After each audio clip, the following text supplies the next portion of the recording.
Hey, Flo here. Oh man, that was completely insane. I just spent an unknown amount of time actually writing code out here in the forest. I thought I had my... Actually, I wasn't writing any code. I was telling AI to do it, but the point is I was doing that for a really long time, just sitting out here on this rock. Because I thought I already had this fixed, and then it was completely broken. I couldn't display any passages like I wanted to. So that was really annoying. The cool thing is that I had my little laptop with me so I could actually do it. Otherwise, I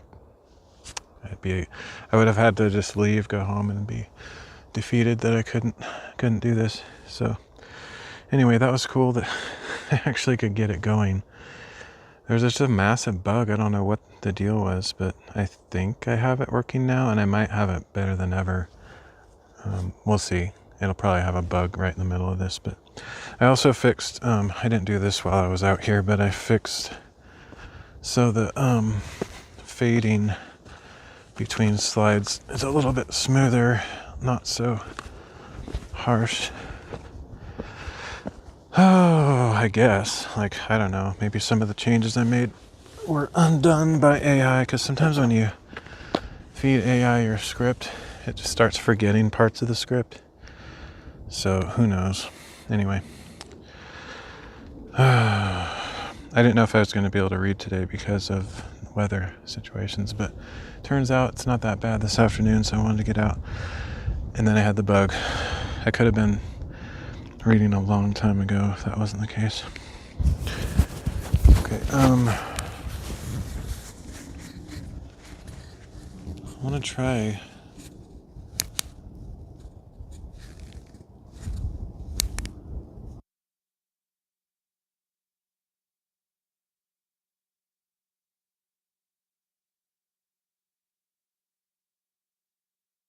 okay, I need to figure out how to do this.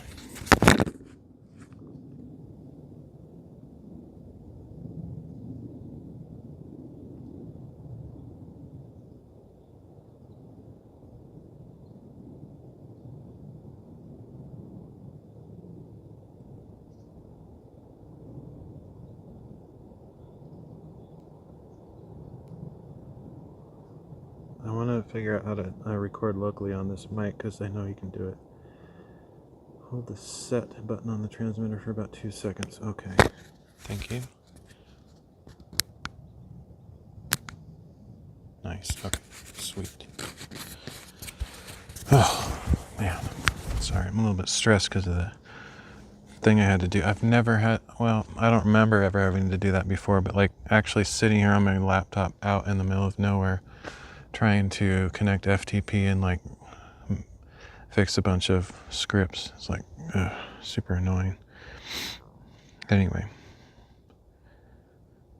that was weird. All right. I want to do one last test before I get started. So I'm recording locally with my wireless mic today because of the irritation that I've had recently where a few of my wireless mic transmissions are bad, and I don't know why that is.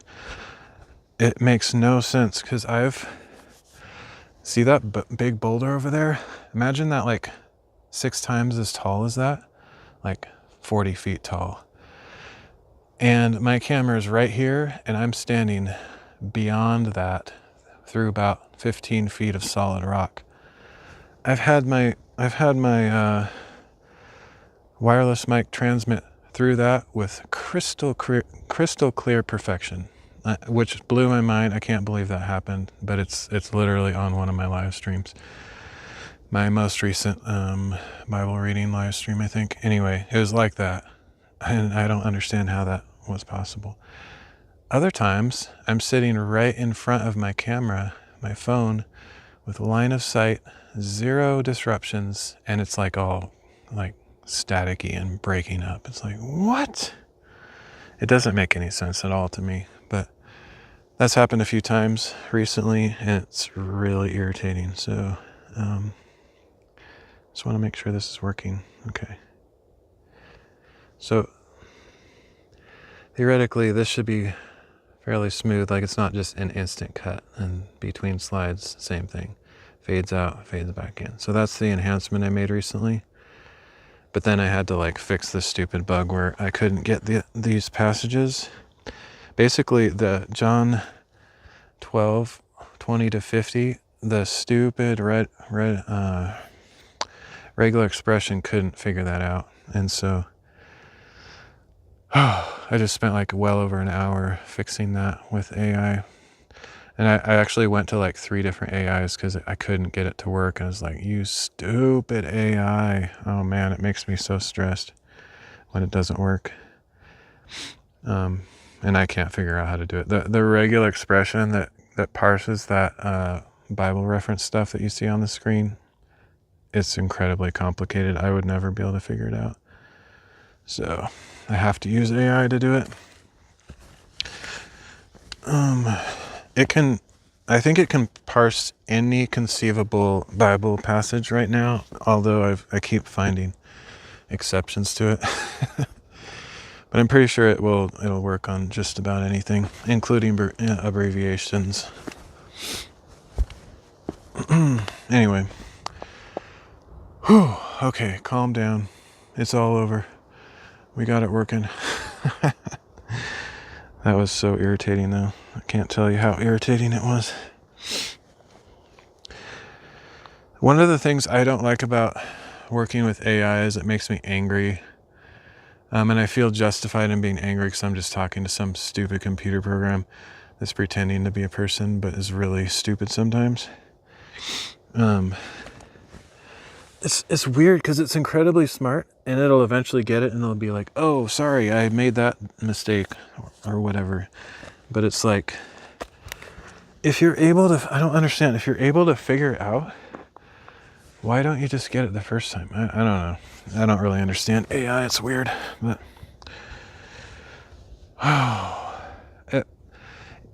the more I use it, though, the better I get at prompt writing, and I really need to just like go massively granular level explanations. And when I do that, the resulting code I get is oftentimes it'll one-shot it.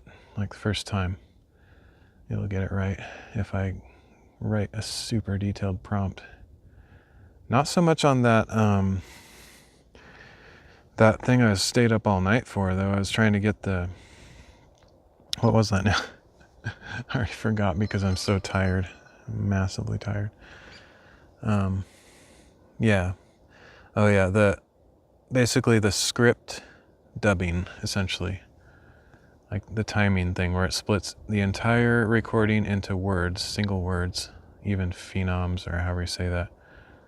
Like literally it can split it into like syllables. And then what it can do is like line them up, shrink them, expand them so they're all the same timing without changing the pitch. It doesn't bend the pitch so it doesn't sound like a chipmunk. It just makes it shorter, longer, stretching. Anyway, I spent so much time on that. I couldn't get it to work, so I'm either gonna have to step away from that and give up on it for now. I don't know what to do about that, but I want to figure it out, because if I figure that out, that would be a significant script that I've written by AI. Something so powerful that like I'm almost certain other people would want to use it, because it's incredibly advanced what it can do if I can get it to work. But yeah, I don't know if I can, because I tried all night. Thought I was getting close. I actually even complimented the AI saying, oh, we're so close, let's just keep trying, here's what you need to do. And then it like started exploding, making it worse. Anyway, that's not what I'm out here for, is talking about stupid AI stuff, but I was up all night with that, so it's kind of fresh on my mind, and I want to get it to work so I can just if I get it to work, though, like I can casually record broken audio stuff in the future without having to do massive editing. It's like if I can't get that script to work, what I have to do is go into a video editor and like chop up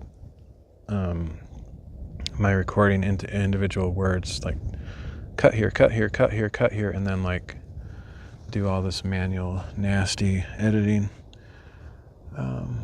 which I kind of refuse to do that. I need this script to do it for me, because it's a waste of time to do that manually.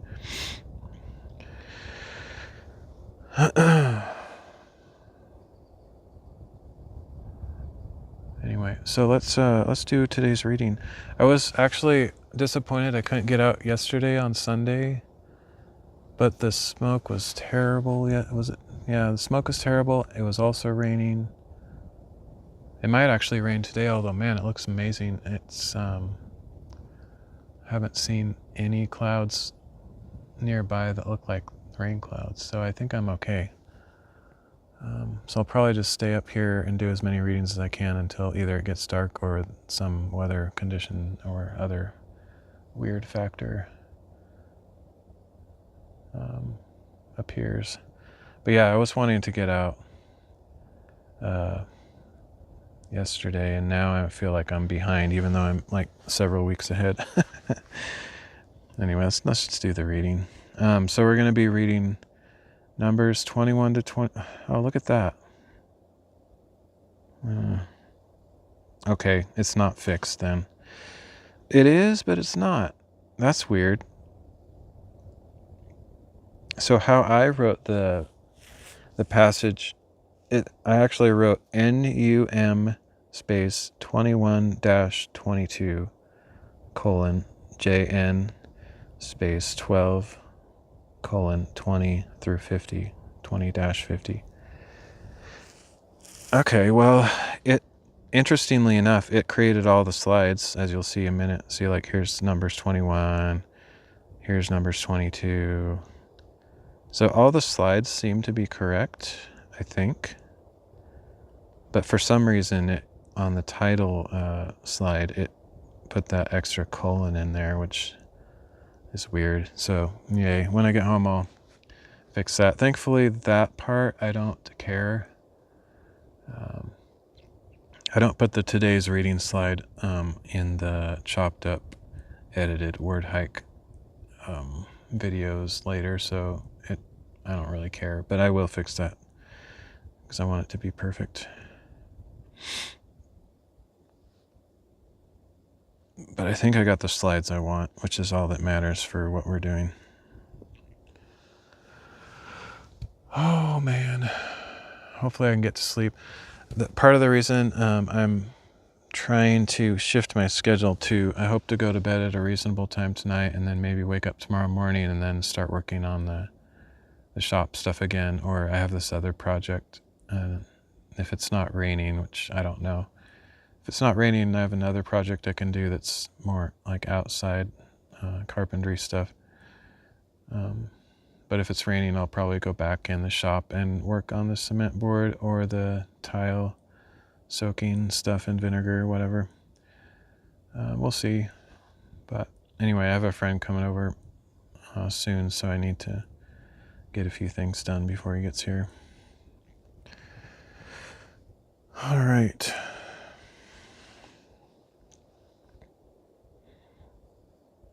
I wish I could show these scripts and how cool they are and how they work. If they work, like, man, like I said, that was stressful earlier, but now that I got it working. I'm so glad I have my computer and could FTP in, though, because I literally would have been just like, oh, I have to go home, I can't do the reading. So I was able to fix it on the fly. That was fun. Fun and annoying at the same time.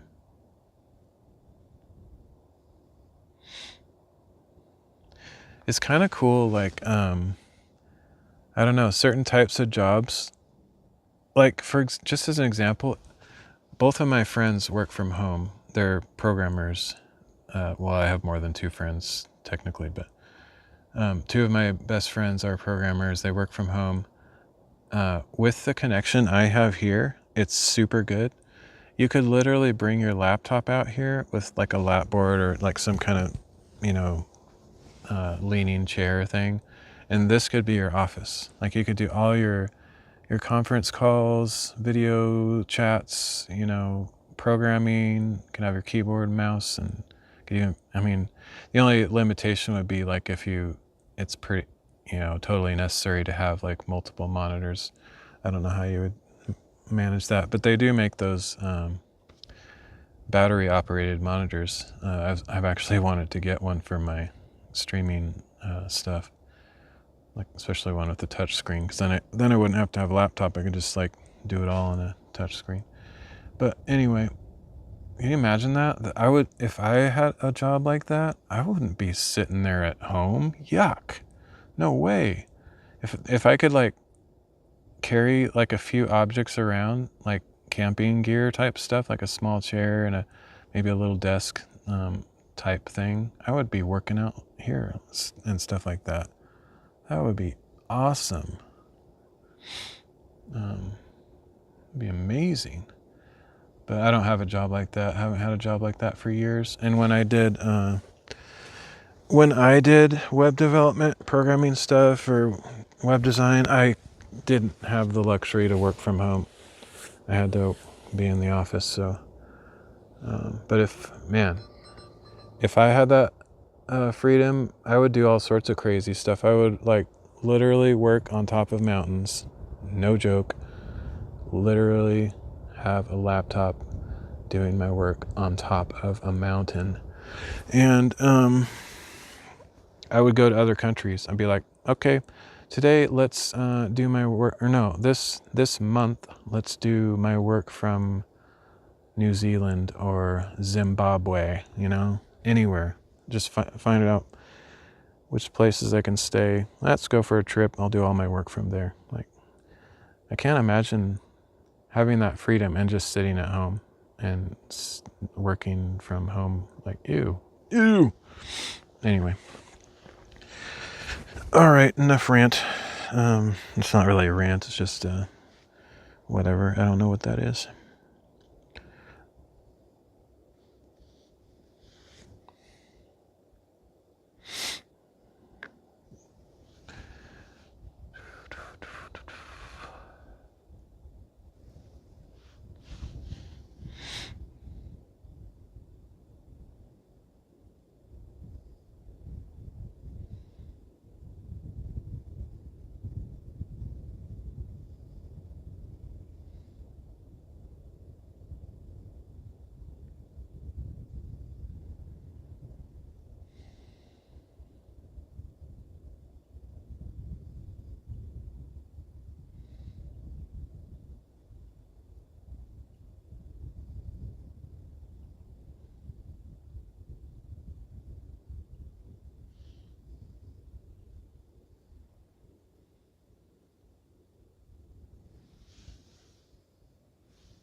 Numbers chapter 21. When the Canaanite king of Arad, who lived in the Negev, heard that Israel was coming along the road to Atharim, he attacked Israel and captured some prisoners. So Israel made a vow to the Lord, "If you will deliver this people into our hands, we will devote their cities to destruction." And the Lord heard Israel's plea and delivered up the Canaanites. Israel devoted them and their cities to destruction, so they named the place Hormah. Then they set out from Mount Hor along the route to the Red Sea, in order to bypass the land of Edom. But the people grew impatient on the journey and spoke against God and against Moses. "Why have you led us up out of Egypt to die in the wilderness? There is no bread or water, and we detest this wretched food." So the Lord sent venomous snakes among the people, and many of the Israelites were bitten and died. Then the people came to Moses and said, "We have sinned by speaking against the Lord and against you. Intercede with the Lord, so he will take the snakes away from us."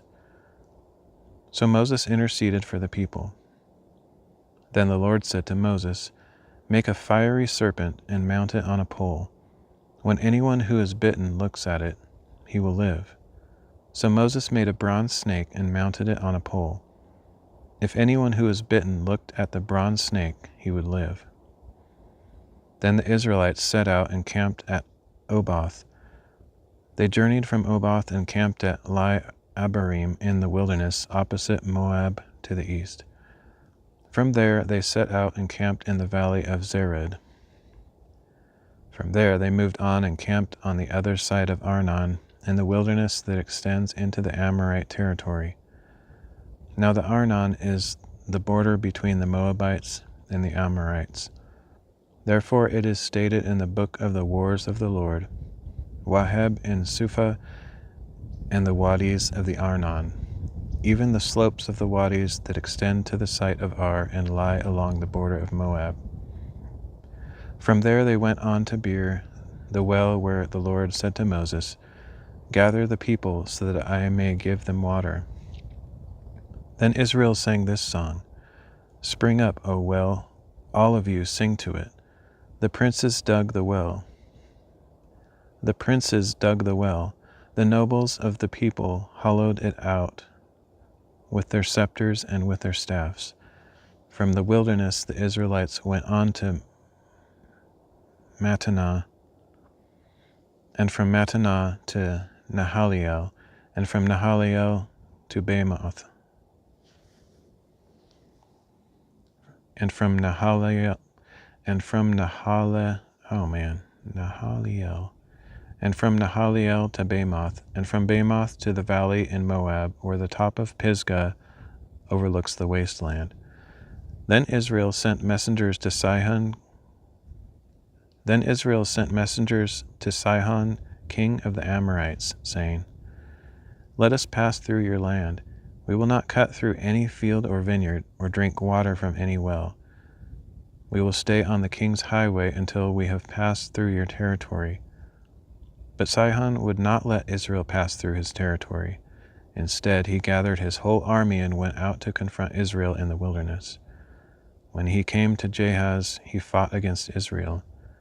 And Israel put him to the sword and took possession of his land, from the Arnon to the Jabbok, but only up to the border of the Ammonites, because it was fortified.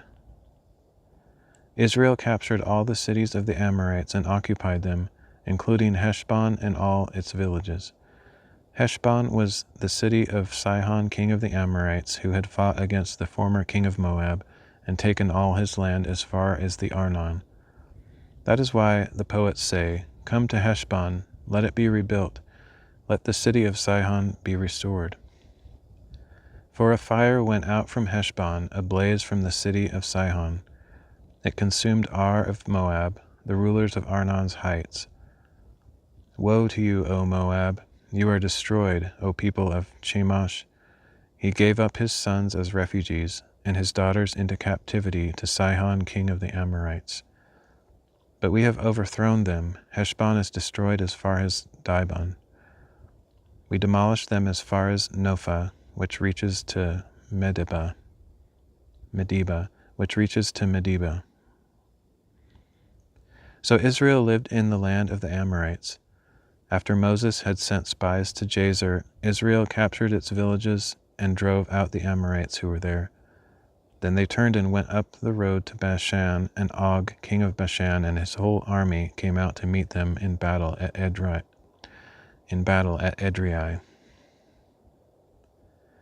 But the Lord said to Moses, "Do not fear him, for I have delivered him into your hand, along with all his people and his land. Do to him as you did to Sihon, king of the Amorites, who lived in Heshbon." So they struck down Og along with his sons and his whole army, until no remnant was left, and they took possession of his land.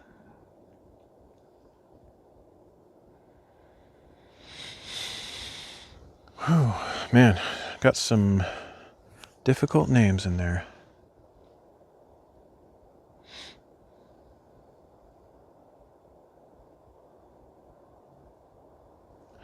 Just a little bit earlier, there was a guy a guy, I guess. It's usually guys, not ladies, but occasionally ladies. But anyway, there was a person, I guess, over there somewhere shooting their gun in a place I've not really noticed people with guns before. I was surprised. It's a little bit, it kind of reminded me, as like a flashback to that last stream where I was felt like I was dodging bullets or dodging the people who were shooting them, just trying to get away. And it seemed like they kept coming in my general direction. I was like, oh, really, man? Yeah, I thought that might be kind of a repeat today, but they didn't stay very long. I don't know what they were doing, but I didn't actually see them this time. I could hear generally the direction they were in. It sounded pretty close, but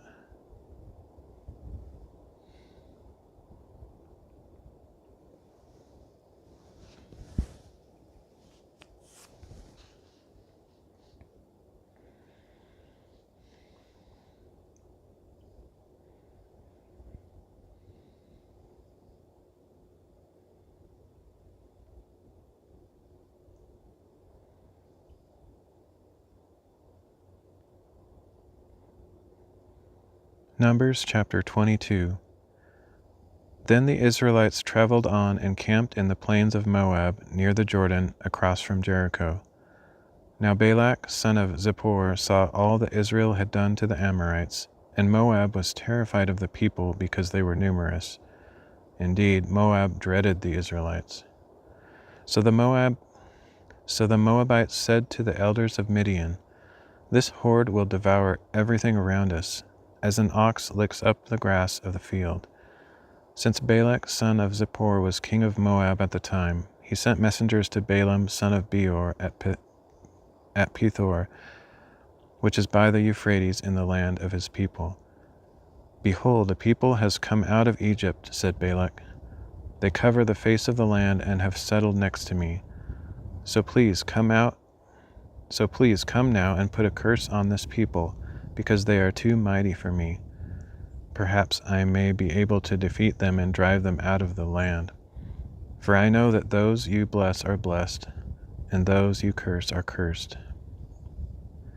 The elders of Moab and Midian departed with the fees for divination in hand.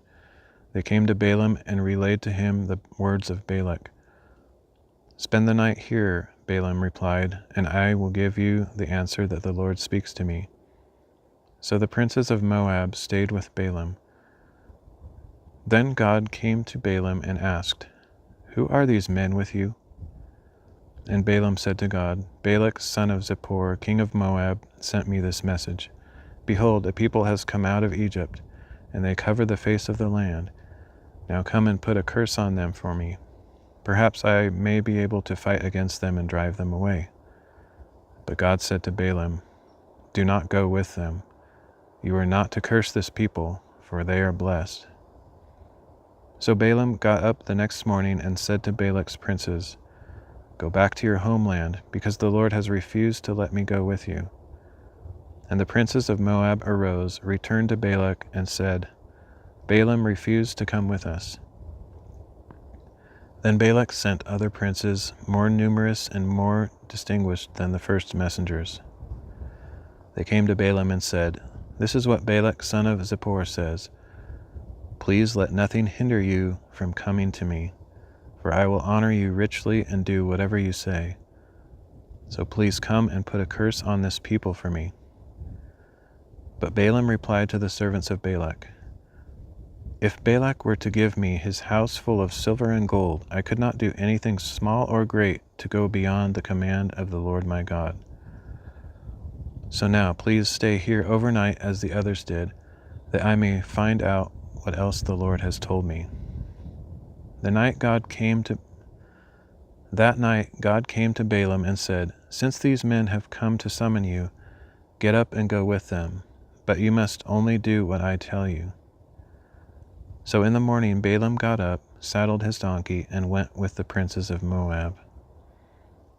Then God's anger was kindled because Balaam was going along, and the angel of the Lord stood in the road to oppose him. Balaam was riding his donkey, and his 2 servants were with him. When the donkey saw the angel of the Lord standing in the road with a drawn sword in his hand, she turned off the path and went into a field. So Balaam beat her to return her to the path. Then the angel of the Lord stood in a narrow passage between 2 vineyards, with walls on either side.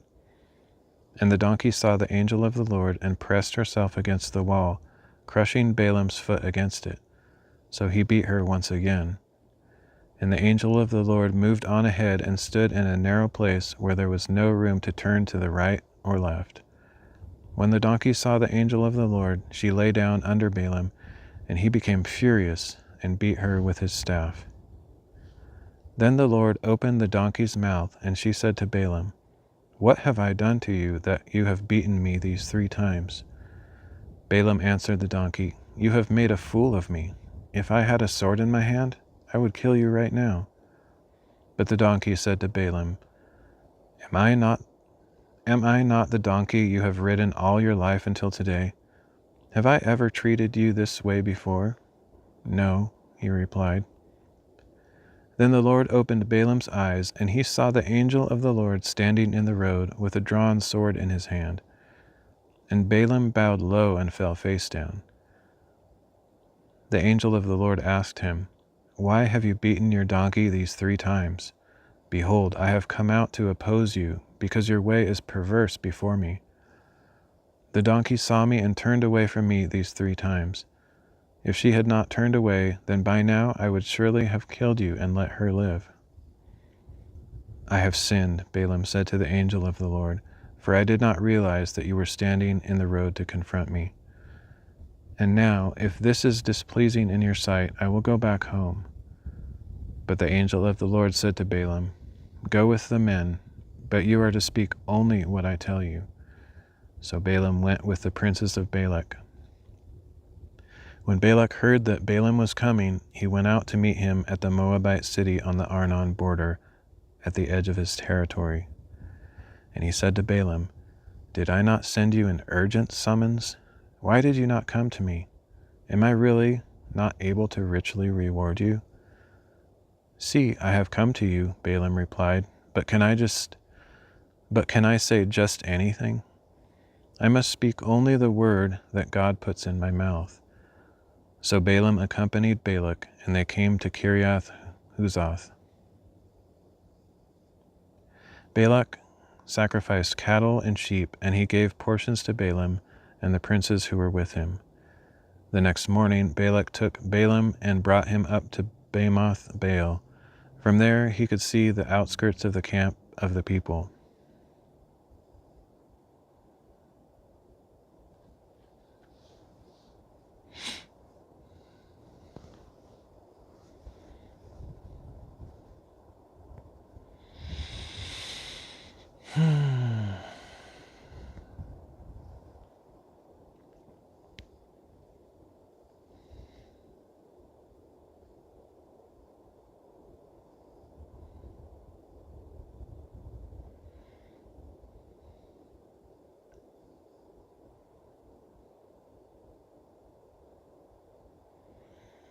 John chapter 12, starting in verse 20. Now there were some Greeks among those who went up to worship at the feast. They came to Philip, who was from Bethsaida in Galilee, and requested of him, "Sir, we want to see Jesus." Philip relayed this appeal to Andrew, and both of them went and told Jesus. But Jesus replied, "The hour has come for the Son of Man to be glorified. Truly, truly, I tell you, unless a kernel of wheat falls to the ground and dies, it remains only a seed. But if it dies, it bears much fruit. Whoever loves his life will lose it, but whoever hates his life in this world will keep it for eternal life. If anyone serves me, he must follow me, and where I am, my servant will be as well. If anyone serves me, the Father will honor him. Now my soul is troubled, and what shall I say? Father, save me from this hour? No, it is for this purpose that I have come to this hour. Father, glorify your name." Then a voice came from heaven, I have glorified it, and I will glorify it again." The crowd standing there heard it and said that it had thundered. Others said that an angel had spoken to him. In response, Jesus said, "This voice was not for my benefit, but yours. Now judgment is upon this world. Now the prince of this world will be cast out. And I, when I am lifted up from the earth, will draw everyone to myself." He said this to indicate the kind of death he was going to die. The crowd replied, "We have heard from the law that the Christ will remain forever. So how can you say that the Son of Man must be lifted up? Who is this Son of Man?" Then Jesus told them, "For a little while longer the light will be among you. Walk while you have the light."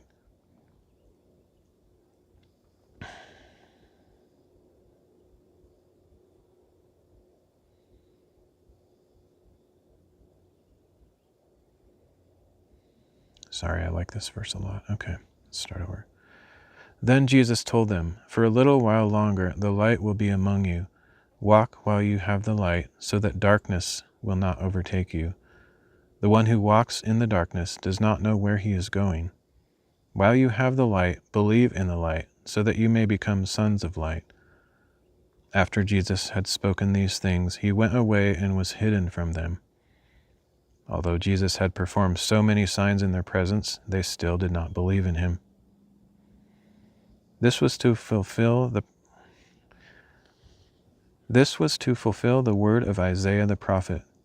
"Lord, who has believed our message, and to whom has the arm of the Lord been revealed?" For this reason they were unable to believe. For again Isaiah says, "He has blinded their eyes and hardened their hearts, so that they cannot see with their eyes and understand with their hearts and turn, and I would heal them." Isaiah said these things because he saw Jesus' glory and spoke about him. Nevertheless, many of the leaders believed in him, but because of the Pharisees, they did not confess him, for fear that they would be put out of the synagogue. For they loved praise from men more than praise from God. Then Jesus cried out, "Whoever believes in me does not believe in me alone, but in the one who sent me. And whoever sees me sees the one who sent me. I have come into the world as a light, so that no one who believes in me should remain in darkness. As for anyone who hears my words and does not keep them, I do not judge him, for I have not come to judge the world, but to save the world. There is a judge for the one who rejects me and does not receive my words. The word that I have spoken will judge him on the last day. I have not spoken on my own, but the Father who sent me has commanded me what to say and how to say it. And I know that his command leads to eternal life, so I speak exactly what the Father has told me to say."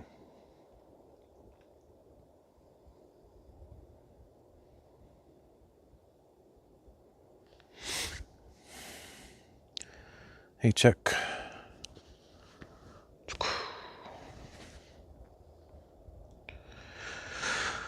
All right, that's it for that reading. Oh, my legs are going to sleep sitting on this rock. I actually have my chair with me, but I don't know if I'll bother to get it out today. I'm going to read until it's dark or until I just can't do it anymore, because I was kind of disappointed, like I said, that I couldn't get out yesterday, so I want to make up for lost time. But in order to do more readings, I'm just going to stay up here somewhere, just get different angles. So I'll just walk around, look for some other place to do another reading. Gotta pack up some of this extra stuff I brought. I brought way too much objects because I was just kind of in a hurry and I just threw everything in. But it's fine. I just need to pack it up. If I was in a place where I knew nobody was gonna like be around. I could just leave most of the stuff in a spot and just carry what I need, but I never really know. I don't really like leaving stuff behind.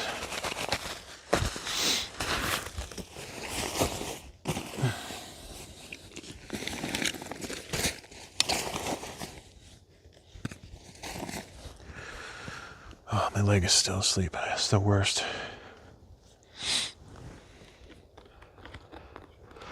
I actually have my umbrella kind of on top of, or on attached to my, what do we call this thing, gimbal, because I wasn't sure if it was going to rain.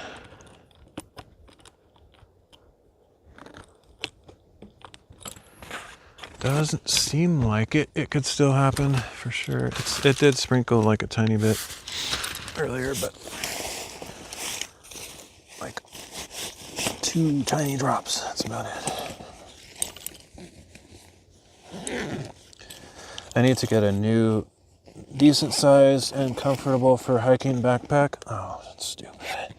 As I'm talking about it, exactly what I'm concerned about happened. The zipper is failing very frequently now, so that's a pretty catastrophic thing to happen. Like if it's the main zipper for the biggest pouch in the sack, so if I'm carrying a bunch of stuff like my streaming gear and that happens, then I don't even know what I would do.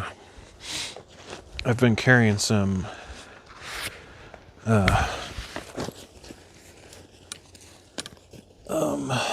bungee cords around just in case like I need to rig something up so that my bag doesn't just fall open and everything flies out of it while I'm walking around.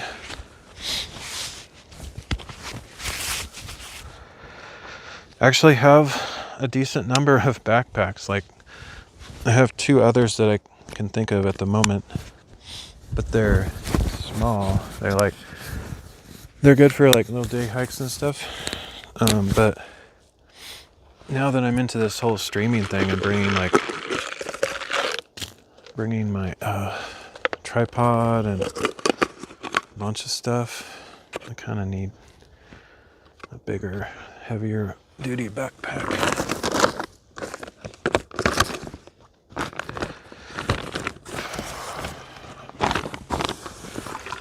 I always get really good use out of my backpacks too, like considering how often I go out and just the sheer weight of the things I'm carrying on a regular basis. I don't really feel disappointed when this kind of thing happens.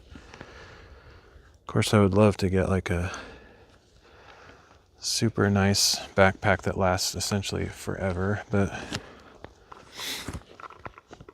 I don't know if there is such a thing. Alright, so I'm just going to carry this around and see if I can find another spot.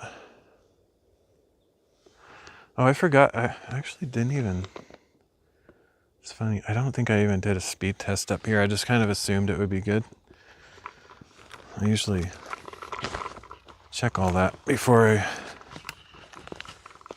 actually get started. Check all that?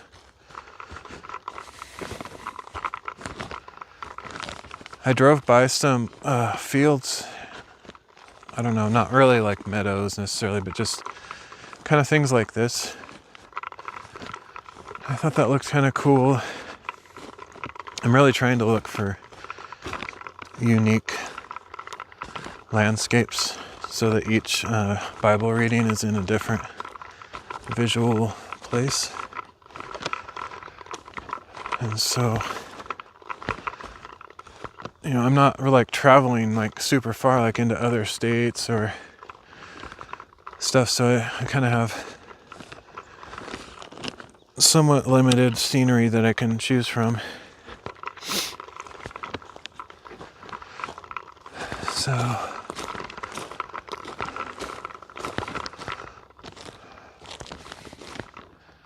This is kind of cool, I guess. I might get my chair out for this one.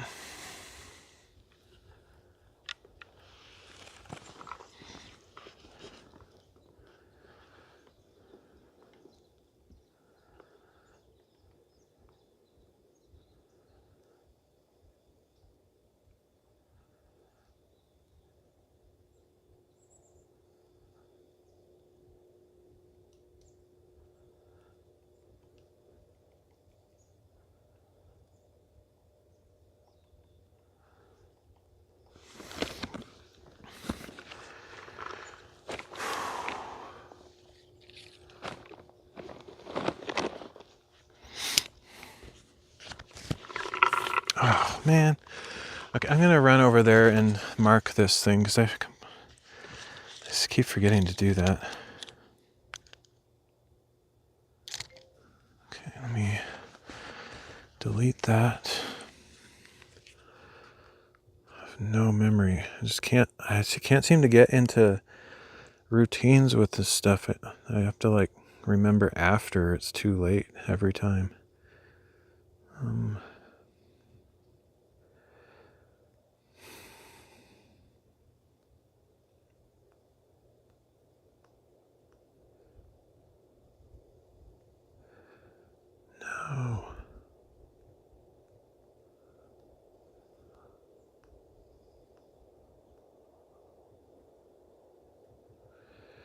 So I have this, in case somebody drops by that has no idea what I'm talking about. I have this smart button that I have programmed to save timestamps to the millisecond, I think. And it just saves them to a text file. And if I press it a certain number of times, it's acting like a marker on my GPS track that I'm recording. So if I press... Oh, that's a cool scene right there. I'll probably come back to this for the sunset or something. There's some clouds that might be kind of nice. So if I press it 7 times, that means this is where I read chapters of the Bible. I have a script that processes all this and then puts a waypoint on my map so I know where I did my readings. Oh, there's a lot of cool angles here, actually. That's a good one.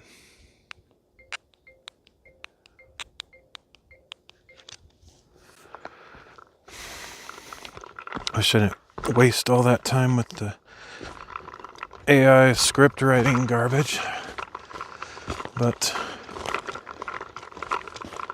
I really need to work on my patience. I actually think, I don't know if this is a problem that anybody else has. It might just be me. I'm sure I'm not the only one. But sometimes when I can't get AI to do what I want it to, it actually makes me super angry. Because I'm just sitting, I feel like I'm just wasting time asking a stupid thing, just the program to do something that it's just not going to do, and it just feels like a stupid waste of time. I actually kind of like this grass here, so I want to get that in the foreground. I don't like being angry. I'm not a person that gets angry easily, so it actually annoys me when something makes me angry, because I usually have a pretty tight control over my temper. So that alone makes me not want to use AI as much, or just get better at it so that I don't have to keep getting annoyed or waste time with it.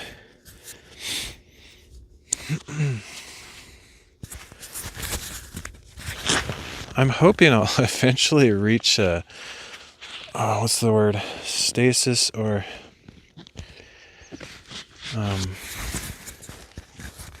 can't think of the word that I'm trying to think of.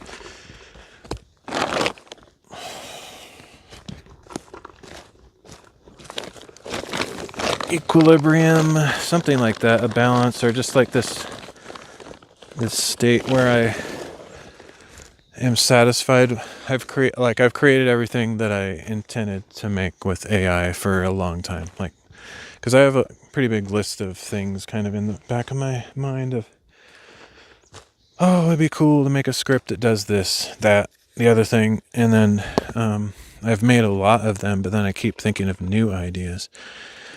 And while that's kind of cool for sake of creativity and continuing to learn things or do stuff, I kind of just want to have all the things that I want to make done so I don't have to use AI for a while, or preferably ever again, but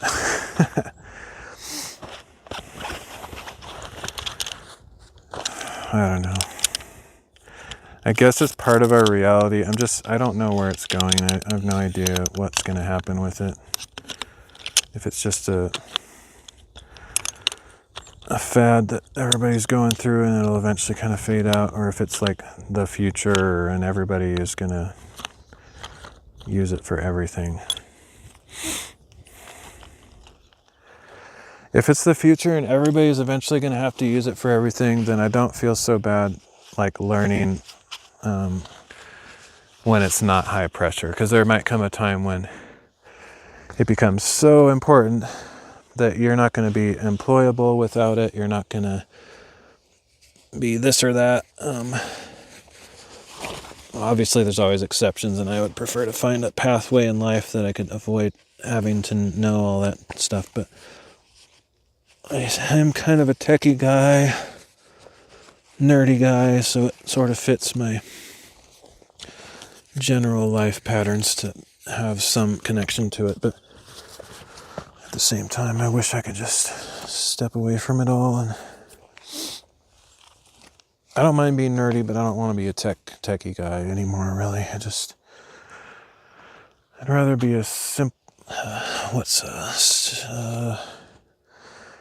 can't think of the right word. Basically like a mountain man, of just a simple guy that doesn't really care about that stuff anymore. Ugh. All right, this should be nice.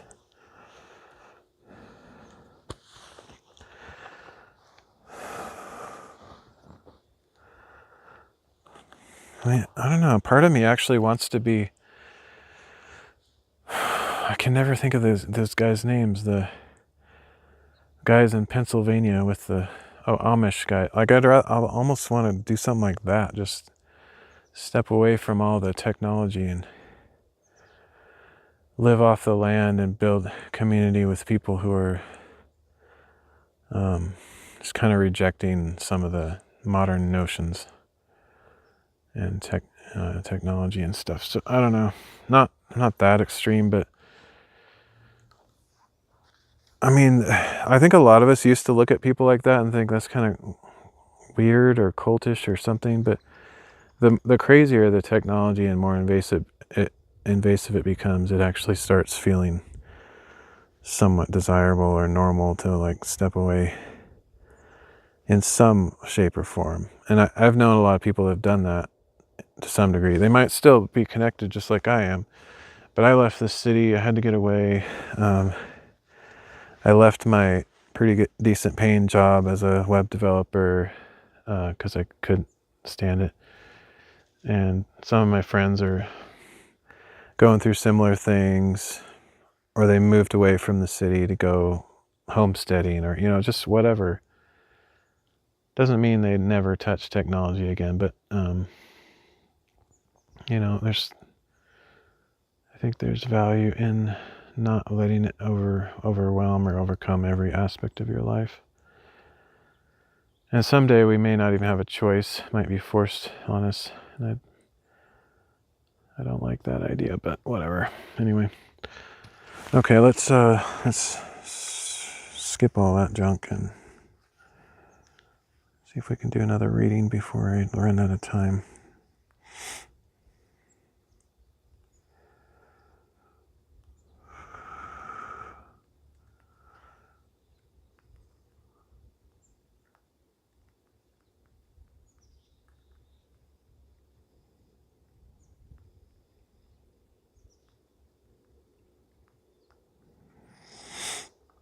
Okay, so I finished that one.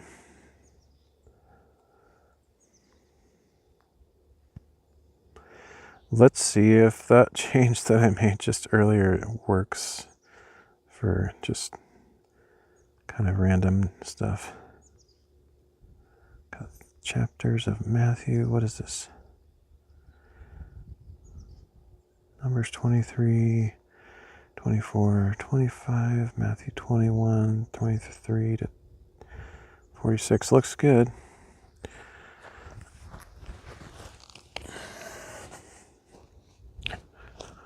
I always want to double check that, make sure this is working. Yep.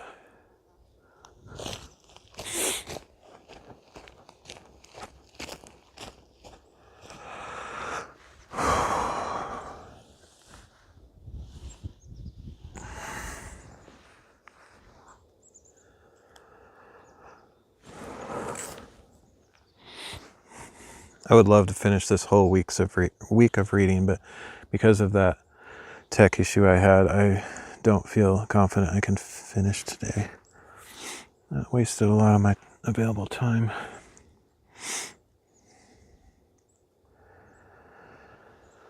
So we're going to be reading, I got that colon dash error again, but it doesn't affect the functionality, it just looks dumb. I'm going to be reading Numbers 23 to 25 and Matthew 21, verses 23 to 46.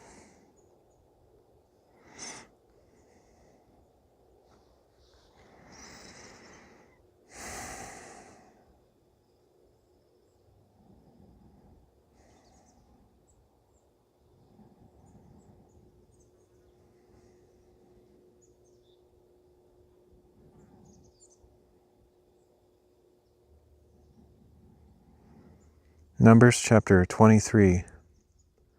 Then Balaam said to Balak, "Build for me 7 altars here, and prepare for me 7 bulls and 7 rams." So Balak did as Balaam had instructed, and Balak and Balaam offered a bull and a ram on each altar. "Stay here by your burnt offering while I am gone," Balaam said to Balak. "Perhaps the Lord will meet with me, and whatever he reveals to me, I will tell you." So Balaam went off to a barren height, and God met with him. "I have set up 7 altars," Balaam said, "and on each altar I have offered a bull and a ram." Then the Lord put a message in Balaam's mouth, saying, "Return to Balak and give him this message." So he returned to Balak, who was standing there beside his burnt offering with all the princes of Moab. And Balaam lifted up an oracle, saying, Balak brought me from Aram, the king of Moab, from the mountains of the east. "Come," he said, "put a curse on Jacob for me. Come and denounce Israel." "How can I curse what God has not cursed? How can I denounce what the Lord has not denounced? For I see them from atop the rocky cliffs, and I watch them from the hills. Behold, a people dwelling apart, not reckoning themselves among the nations. Who can count the dust of Jacob, or number even a fourth of Israel? Let me die the death of the righteous. Let my end be like theirs." Then Balak said to Balaam, "What have you done to me? I brought you here to curse my enemies, and behold, you have only blessed them." But Balaam replied, Should I not speak exactly what the Lord puts in my mouth?" Then Balak said to him, "Please come with me to another place where you can see them. You will only see the outskirts of their camp, not all of them, and from there curse them for me."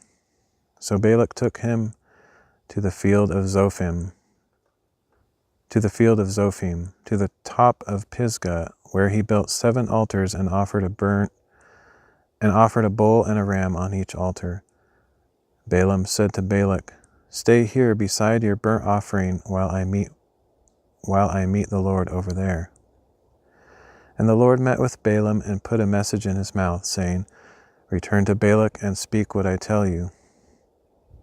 So he returned to Balak, who was standing there by his burnt offering with the princes of Moab. "What did the Lord say?" Balak asked. Then Balaam lifted up an oracle, saying, "Arise, O Balak, and listen. Give ear to me, O son of Zippor. God is not a man that he should lie, or a son of man that he should change his mind. Does he speak and not act? Does he promise and not fulfill? I have indeed received a command to bless. He has blessed, and I cannot change it. He considers no disaster for Jacob. He sees no trouble for Israel. The Lord their God is with them, and the shout of the king is among them. God brought them out of Egypt with strength like a wild ox.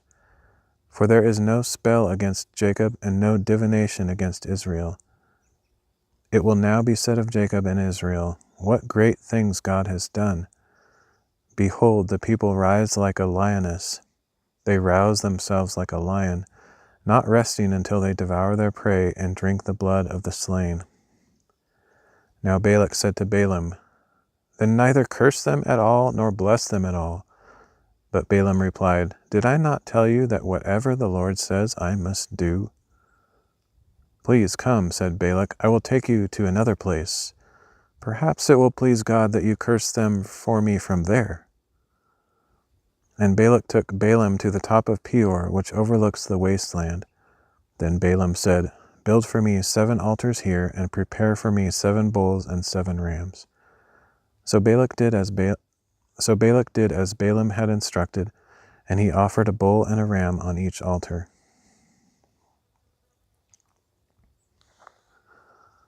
This guy is dumb.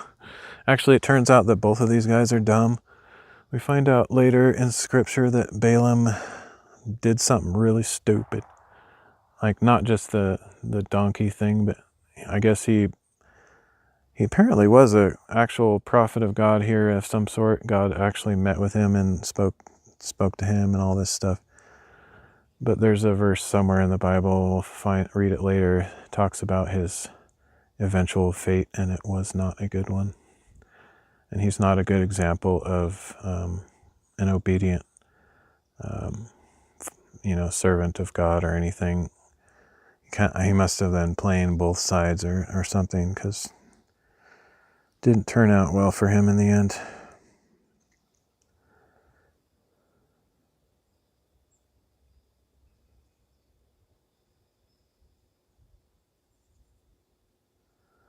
Numbers chapter 24. And when Balaam saw that it pleased the Lord to bless Israel, he did not resort to sorcery as on previous occasions, but he turned his face toward the wilderness. When Balaam looked up and saw Israel encamped tribe by tribe, the Spirit of God came upon him. And he lifted up an oracle, saying, This is the prophecy of Balaam son of Beor, the prophecy of a man whose eyes are open, the prophecy of one who hears the words of God, who sees a vision from the Almighty, who bows down with eyes wide open. How lovely are your tents, O Jacob, your dwellings, O Israel. They spread out like palm groves, like gardens beside a stream, like aloes the Lord has planted, like cedars beside the waters. Water will flow from his buckets, and his seed will have abundant water. His king will be greater than Agag, and his kingdom will be exalted. God brought him out of Egypt with strength like a wild ox, to devour hostile nations and crush their bones, to pierce them with arrows. He crouches, he lies down like a lioness, who dares to rouse him? Blessed are those who bless you, and cursed are those who curse you. Then Balak's anger burned against Balaam, and he struck his hands together and said to Balaam, I summoned you to curse my enemies, but behold, you have persisted in blessing them these 3 times. Therefore flee at once to your home. I said I would richly reward you, but instead the Lord has denied your reward. Balaam answered Balak, Did I not already tell the messengers you sent me that even if Balak were to give me his house full of silver and gold, I could not do anything of my own accord, good or bad, to go beyond the command of the Lord? I will speak whatever the Lord says. Now I am going back to my people, but come, let me warn you what this people will do to your people in the days to come. Then Balaam lifted up an oracle, saying, This is the prophecy of Balaam son of Beor, the prophecy of a man whose eyes are open, the prophecy of one who hears the words of God, who has knowledge from the Most High, and who sees a vision from the Almighty, who bows down with eyes wide open. I see him, but not now. I behold him, but not near. A star will come forth from Jacob, and a scepter will arise from Israel. He will crush the skulls of Moab, and strike down all the sons of Sheth. Edom will become a possession, as will Seir, his enemy, but Israel will perform with valor. A ruler will come from Jacob and destroy the survivors of the city. Then Balaam saw Amalek and lifted up an oracle, saying, Amalek was first among the nations, but his end is destruction. Next he saw the Kenites and lifted up an oracle, saying, Your dwelling place is secure, and your nest is set in a cliff. Yet Cain will be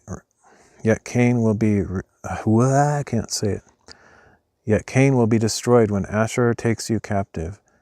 Once more Balaam lifted up an oracle, saying, who can live unless God has ordained it?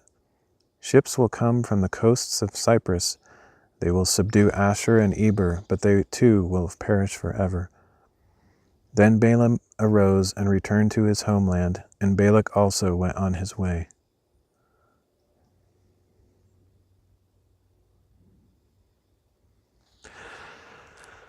I'm reminded how many times this reading plan aligns really well. I have no idea what the history of this is. I would be interested to talk to the actual person who put it together. I know there's a website where it came from, but I don't know if the person on there is the person that made it, or they just got it from somewhere and published it. I have no idea, but it's really good. Like the fact that we were just, literally just talking about Jesus saying, I can't say a single word except what comes from the Father. I do everything that he tells me to do. And then we're hearing Balaam say pretty much the exact same thing. Just those alignments really reinforce those ideas in the mind. It's like two different perspectives on different people, but there's massive crossover as well. It's quite interesting. Anyway, okay, let's keep going.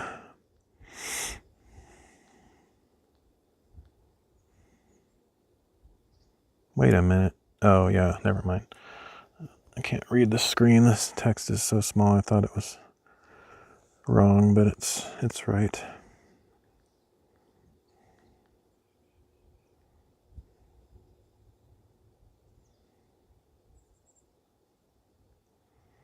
Numbers chapter 25. While Israel was staying in Shittim, the men began to indulge in sexual immorality with the daughters of Moab, who also invited them to the sacrifices for their gods. And the people ate and bowed down to these gods. So Israel joined in worshiping Baal of Peor, and the anger of the Lord burned against them. Then the Lord said to Moses, Take all the leaders of the people and execute them in broad daylight before the Lord, so that his fierce anger may turn away from Israel. So Moses told the judges of Israel, Each of you must kill all his men who have joined in worshiping Baal of Peor. Just then an Israelite man brought to his family a Midianite woman in the sight of Moses and the whole congregation of Israel while they were weeping at the entrance to the tent of meeting. On seeing this, Phinehas, son of Eleazar, the son of Aaron the priest, got up from the assembly, took a spear in his hand, followed the Israelite into his tent, and drove the spear through both of them, through the Israelite and on through the belly of the woman. So the plague against the Israelites was halted, but those who died in the plague numbered 24,000. Then the Lord said to Moses, Phinehas, son of Eleazar, the son of Aaron the priest, has turned my wrath away from the Israelites, for he was zealous for my sake among them, so that I did not consume the Israelites in my zeal. Declare therefore that I am granting him my covenant of peace. It will be a covenant of permanent priesthood for him and his descendants, because he was zealous for his God and made atonement for the Israelites.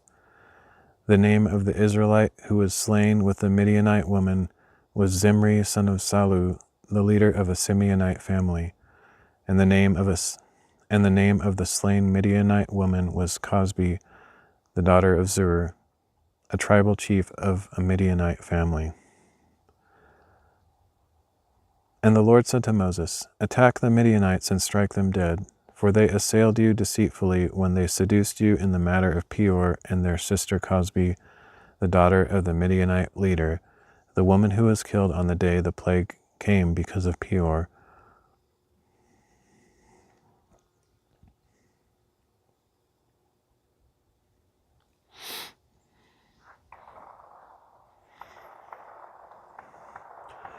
There's a person with a gun. It's either the same person, they're moving around quite a bit, or not. I think it could be, because I heard sort of a progressive movement. I think they might be hunting, honestly. I don't know anything about hunting season because I've never been into it, but maybe it's that time. Which, if that's the case, I could definitely run into more hunters while I'm out on these hikes and Bible readings, because I go to very remote places, and I think hunters also like to do that because they're more likely to run into the game.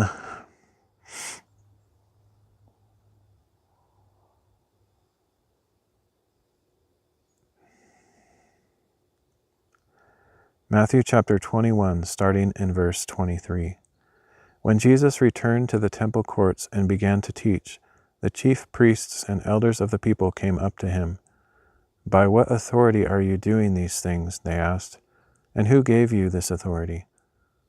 "I will also ask you one question," Jesus replied, "and if you answer me, I will tell you by what authority I am doing these things. What was the source of John's baptism? Was it from heaven or from men?"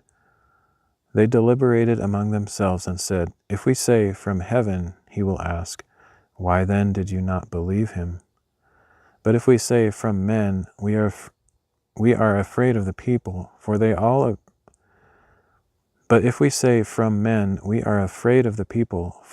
regard John as a prophet." So they answered, "We do not know." And Jesus replied, "Neither will I tell you by what authority I am doing these things. But what do you think? There was a man who had 2 sons. He went to the first one and said, 'Son, go and work today in the vineyard.'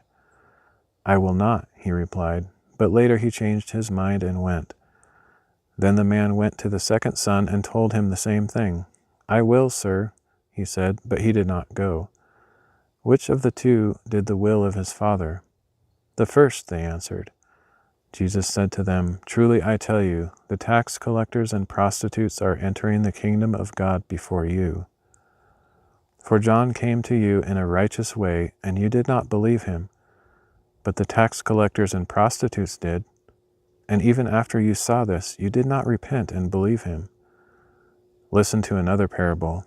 There was a landowner who planted a vineyard. He put a wall around it, dug a winepress in it, and built a tower. Then he rented it out to some tenants and went away on a journey. When the harvest time drew near, he sent his servants to the tenants to collect his share of the fruit. But the tenants seized his servants. They beat one, killed another, and stoned a third. Again he sent other servants, more than the first group, but the tenants did the same to them. Finally he sent his son to them. 'They will respect my son,' he said. But when the tenants saw the son, they said to one another, 'This is the heir. Come, let us kill him and take his inheritance.' So they seized him and threw him out of the vineyard and killed him. Therefore, when the owner of the vineyard returns, what will he do to those tenants?" "He will bring those wretches to a wretched end," they replied, and will rent out the vineyard to other tenants who will give him his share of the fruit at harvest time." Jesus said to them, "Have you never read in the Scriptures, the stone the builders rejected has become the cornerstone. This is from the Lord, and it is marvelous in our eyes." Therefore I tell you that the kingdom of God will be taken away from you and given to a people who will produce its fruit. He who falls on this stone will be broken to pieces, but he on whom it falls will be crushed." When the chief priests and Pharisees heard his parables, they knew that Jesus was speaking about them. Although they wanted to arrest him, they were afraid of the crowds because the people regarded him as a prophet.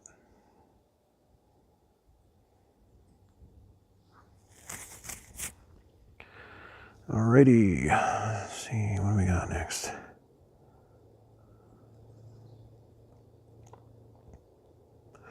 Okay, I like this next one because there's no, I don't know, for some reason my brain works better with these passages when it's just like straight up chapters instead of like verses down the middle of chapters and stuff. Let's see, this is, wait, what? Did I paste that right? Yes. Okay.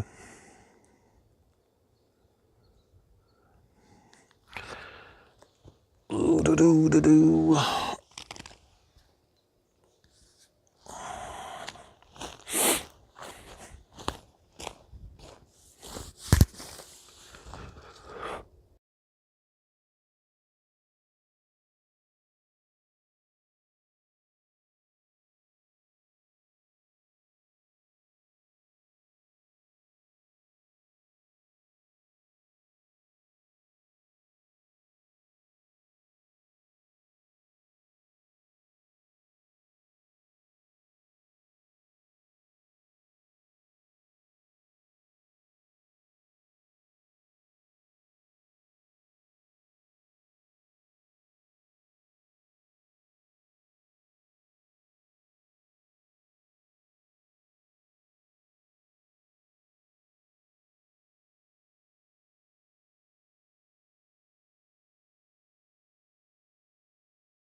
Oh, I forgot I was recording the audio.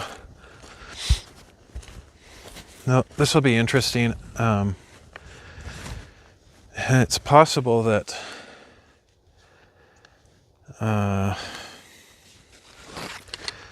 like the quality of the recording is, well, not even possible. I think it's very likely that the quality of the recording on this device is better than what's on the live stream, like maybe by leaps and bounds.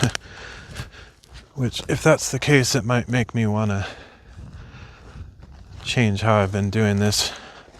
Which I almost don't like to find out that there's a better way to do things, because then it makes me wish I'd been doing it that way the whole time. But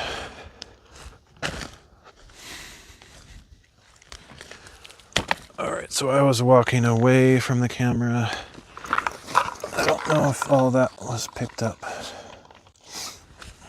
Found another little spot here.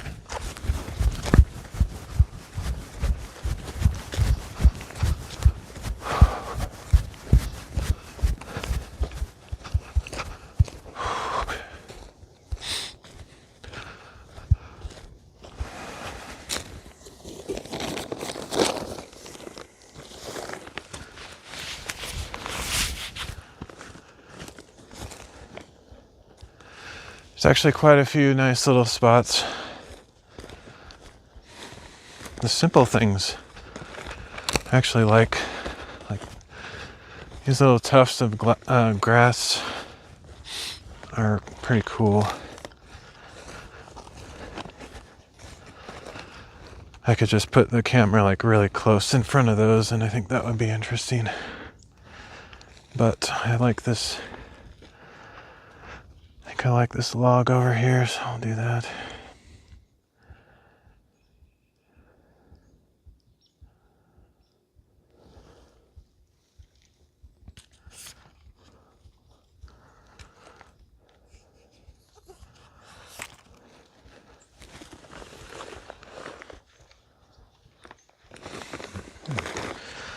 if I've ever used this setting, but I can take my tripod like really low to the ground.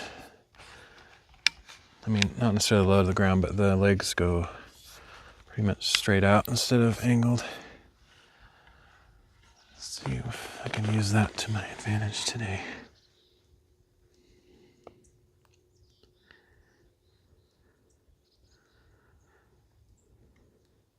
What?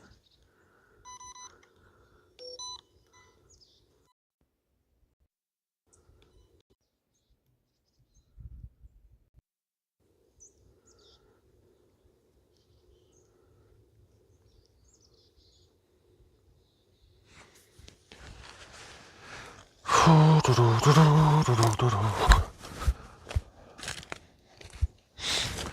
don't know if the sunset will actually be good today because there's like a bunch of thick clouds near the horizon, which might sort of obscure what might be otherwise a good sunset.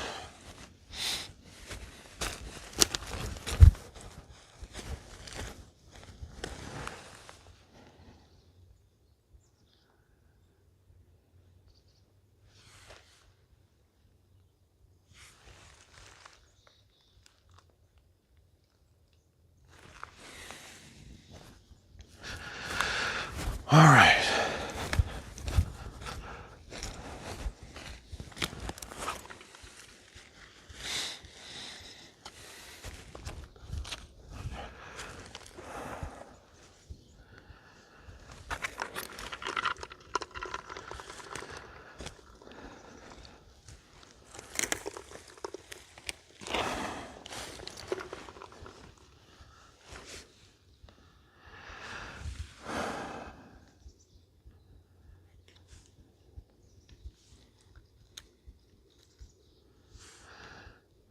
I forgot how that little kickstand thing just comes off so easily. I think I'll not use that. It's kind of stupid.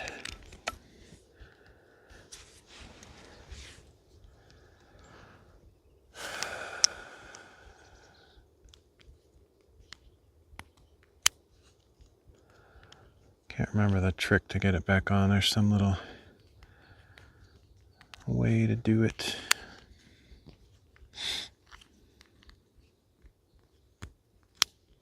There we go.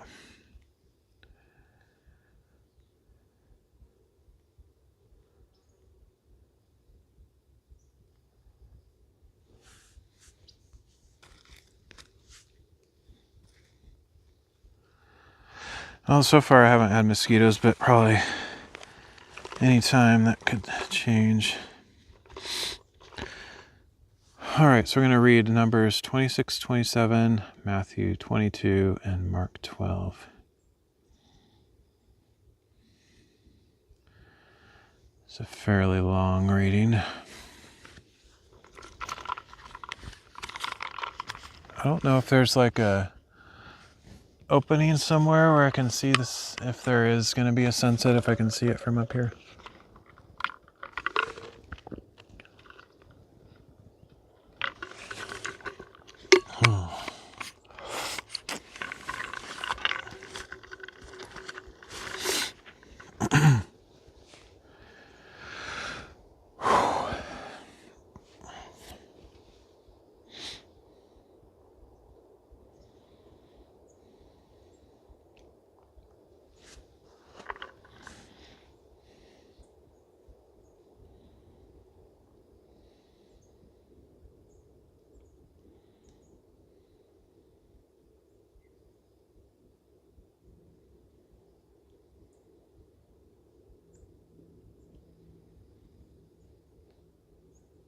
Numbers chapter 26.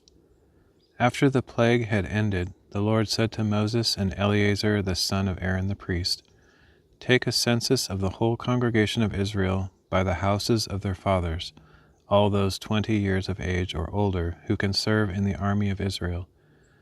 So on the plains of Moab by the Jordan, across from Jericho, Moses and Eleazar the priest issued the instruction, "Take a census of the men 20 years of age or older, as the Lord has commanded Moses." And these were the Israelites who came out of the land of Egypt, Reuben was the firstborn of Israel. These were the descendants of Reuben. The Hanokite clan from Hanok, the Paluite clan from Palu, the Hezronite clan from Hezron, and the Carmite clan from Carmi. These were the clans of Reuben, and their registration numbered 43,730. Now the son of Palu was Eliab, and the sons of Eliab were Nemuel, Dathan, and Abiram. It was Dathan and Abiram, chosen by the congregation, who fought against Moses and Aaron with the followers of Korah, who rebelled against the Lord. And the earth opened its mouth and swallowed them along with Korah, whose followers died when the fire consumed 250 men. They serve as a warning sign. However, the line of Korah did not die out. These were the descendants of Simeon by their clans: the Nemuelite clan from Nemuel, the Jaminite clan from Jamin, the Jachinite clan from Jachin, the Zerahite clan from Zerah, and the Shaulite clan from Shaul. These were the clans of Simeon, and there were 22,200 men. These were the descendants of Gad by their clans: the Zephonite clan from Zephon, the Haggite clan from Haggai, the Shunite clan from Shunai, the Oznite clan from Ozni, the Erite clan from Eri, the Erodite clan from Erod, and the Arelite clan from Areli. These were the clans of Gad, and their registration numbered 40,500. The sons of Judah were and Onan, but they died in the land of Canaan. These were the descendants of Judah by their clans: the Shilonite clan from Shelah, the Perizzite clan from Perez, and the Zerahite clan from Zerah. And these were the descendants of Perez: the Hezronite clan from Hezron, and the Hamulite clan from Hamuel.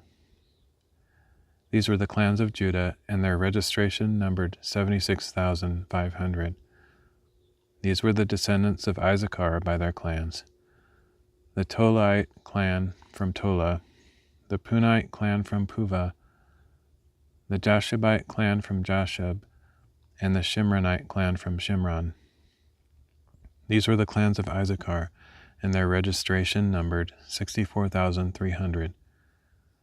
These were the descendants of Zebulun by their clans: the Seredite clan from Sered, the Elonite clan from Elon, and the Jalilite clan from Jalil.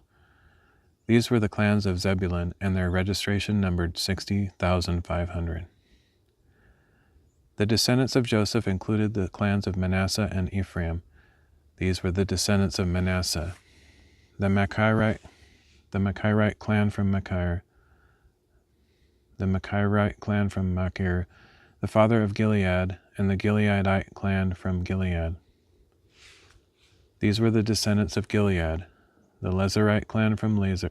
Oh, wow, that's an I guess. How do you say that word? The Izerite clan from Izer, the Helekite clan from Helek, the Azraelite clan from Azrael, the Shechemite clan from Shechem, the Shemidite clan from Shemida, and the Hepherite clan from Hepher. Now Zelophehad, son of Hepher, had no sons but only daughters. The names of his daughters were Mahlah, Noah, Hoglah, Milcah, and Tirzah. These were the clans of Manasseh, and their registration numbered 52,700. These were the descendants of Ephraim by their clans: Shuthelahite clan from Shuthelah, Shuthelahite clan from Shuthelah, the Becherite clan from Becher, and the Tahanite clan from Tahan. And the descendants of Shuthelah were Aaronite clan, and the descendants of Shuthelah were the Aaronite clan from Iran. These were the clans of Ephraim, and their registration numbered 32,500. These clans were the descendants of Joseph. These were the descendants of Benjamin by their clans: the Belite clan from Bela, the Ashbelite clan from Ashbel, the Ahiramite clan from Ahiram, the Shuphamite clan from Shupham, and the Huphamite clan from Hupham. And the descendants of Bela from Ard and Naaman were the Ardite clan from Ard and the Naamite clan from Naaman. These were the clans of Benjamin, and their registration numbered 45,600. These were the descendants of Dan by their clans: the Shuhamite clan from Shuham. These were the clans of Dan. All of them were Shuhamite clans, and their registration numbered 64,400. These were the descendants of Asher by their clans: the Imnite clan from Imnah, the Ishvite clan from Ishvi, and the Berite clan from Beriah. And these were the descendants of Beriah: the Heberite clan from Heber, and the Malcheliite clan, and the Malchielite clan from Malchiel.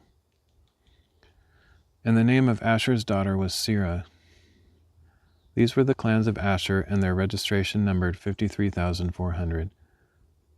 These were the descendants of Naphtali by their clans: the Jazzeelite clan from Jazeel, the Gunite clan from Guni, the Jezerite clan from Jezer, and the Shilamite clan from Shilam.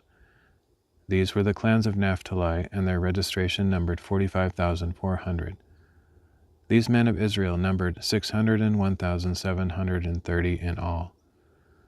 Then the Lord said to Moses, "The land is to be divided among the tribes as an inheritance, according to the number of names. Increase the inheritance for a large tribe, and decrease it for a small one. Each tribe is to receive its inheritance according to the number of those registered. Indeed, the land must be divided by lot. They shall receive their inheritance according to the names of the tribes of their fathers. Each inheritance is to be divided by lot among the larger and smaller tribes." Now these were the Levites numbered by their clans: the Gershonite clan from Gershon, the Kohathite clan from Kohath, and the Merarite clan from Merari. These were the families of the Levites: the Libnite clan, the Hebronite clan, the Malite clan, the Mushite clan, and the Korahite clan. Now Kohath was the father of Amram, and Amram's wife was named Jochebed. She was also a daughter of Levi, born to Levi in Egypt. To Amram she bore Aaron, Moses, and their sister Miriam. Nadab, Abihu, Eleazar, and Ithamar were born to Aaron. But Nadab and Abihu died when they offered unauthorized fire before the Lord. The registration of the Levites totaled 23,000, every male a month old or more. They were not numbered among the other Israelites, because no inheritance was given to them among the Israelites. These were the ones numbered by Moses and Eleazar the priest when they counted the Israelites on the plains of Moab by the Jordan across from Jericho. Among all these, however, there was not one who had been numbered by Moses and Aaron the priest when they counted the Israelites in the wilderness of Sinai. For the Lord had told them that they would surely die in the wilderness. Not one was left except Caleb son of Jephunneh and Joshua son of Nun.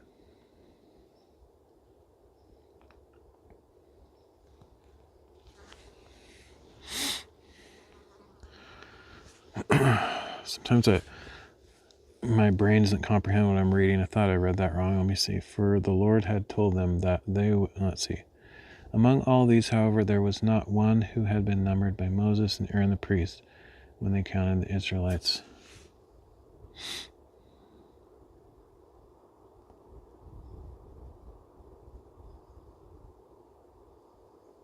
I have a hard time understanding what that's saying, that sentence for some reason. Okay.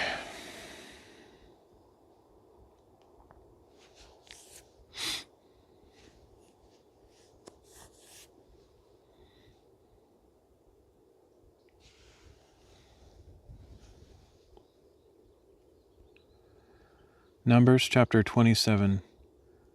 Now the daughters of Zelophehad, son of Hepher, the son of Gilead, the son of Machir, the son of Manasseh, belonged to the clans of Manasseh, son of Joseph. These were the names of his daughters: Mahlah, Noah, Hoglah, Milcah, and Tirzah. They approached the entrance to the tent of meeting, stood before Moses, Eleazar the priest, the leaders, and the whole congregation, and said, Our father died in the wilderness, but he was not among the followers of Korah who gathered together against the Lord. Instead, he died because of his own sin, and he had no sons. Why should the name of our father disappear from his clan because he had no sons? Give us property among our father's brothers. So Moses brought their case before the Lord, and the Lord answered him, The daughters of Zelophehad speak correctly. You certainly must give them property as an inheritance among their father's brothers, and transfer their father's inheritance to them.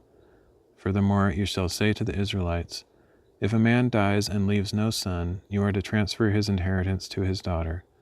If he has no daughter, give his inheritance to his brothers. If he has no brothers, give his inheritance to his father's brothers. And if his father has no brothers, give his inheritance to the next of kin from his clan, that he may take possession of it. This is to be a statutory ordinance for the Israelites, as the Lord has commanded Moses. Then the Lord said to Moses, Go up this mountain of the Abarim range and see the land. Go up this mountain of the Abarim range and see the land that I have given the Israelites. After you have seen it, you too will be gathered to your people, as your brother Aaron was. For when the congregation contended in the wilderness of Zin, both of you rebelled against my command to show my holiness in their sight regarding the waters. Those were the waters of Meribah and Kadesh in the wilderness of Zin. So Moses appealed to the Lord. May the Lord, the God of the spirits of all flesh, appoint a man over the congregation, who will go out and come in before them, and who will lead them out and bring them in, so that the congregation of the Lord will not be like sheep without a shepherd. And the Lord replied to Moses, Take Joshua son of Nun, a man with the Spirit in him, and lay your hands on him. Have him stand before Eleazar the priest and the whole congregation, and commission him in their sight. Confer on him some of your authority, so that the whole congregation of Israel will obey him. He shall stand before Eleazar the priest, who will seek counsel for him before the Lord by the judgment of the Urim. At his command, he and all the Israelites with him, the entire congregation, will go out and come in. Moses did as the Lord had commanded him. He took Joshua, had him stand before Eleazar the priest and the whole congregation, and laid his hands on him and commissioned him as the Lord had instructed through Moses.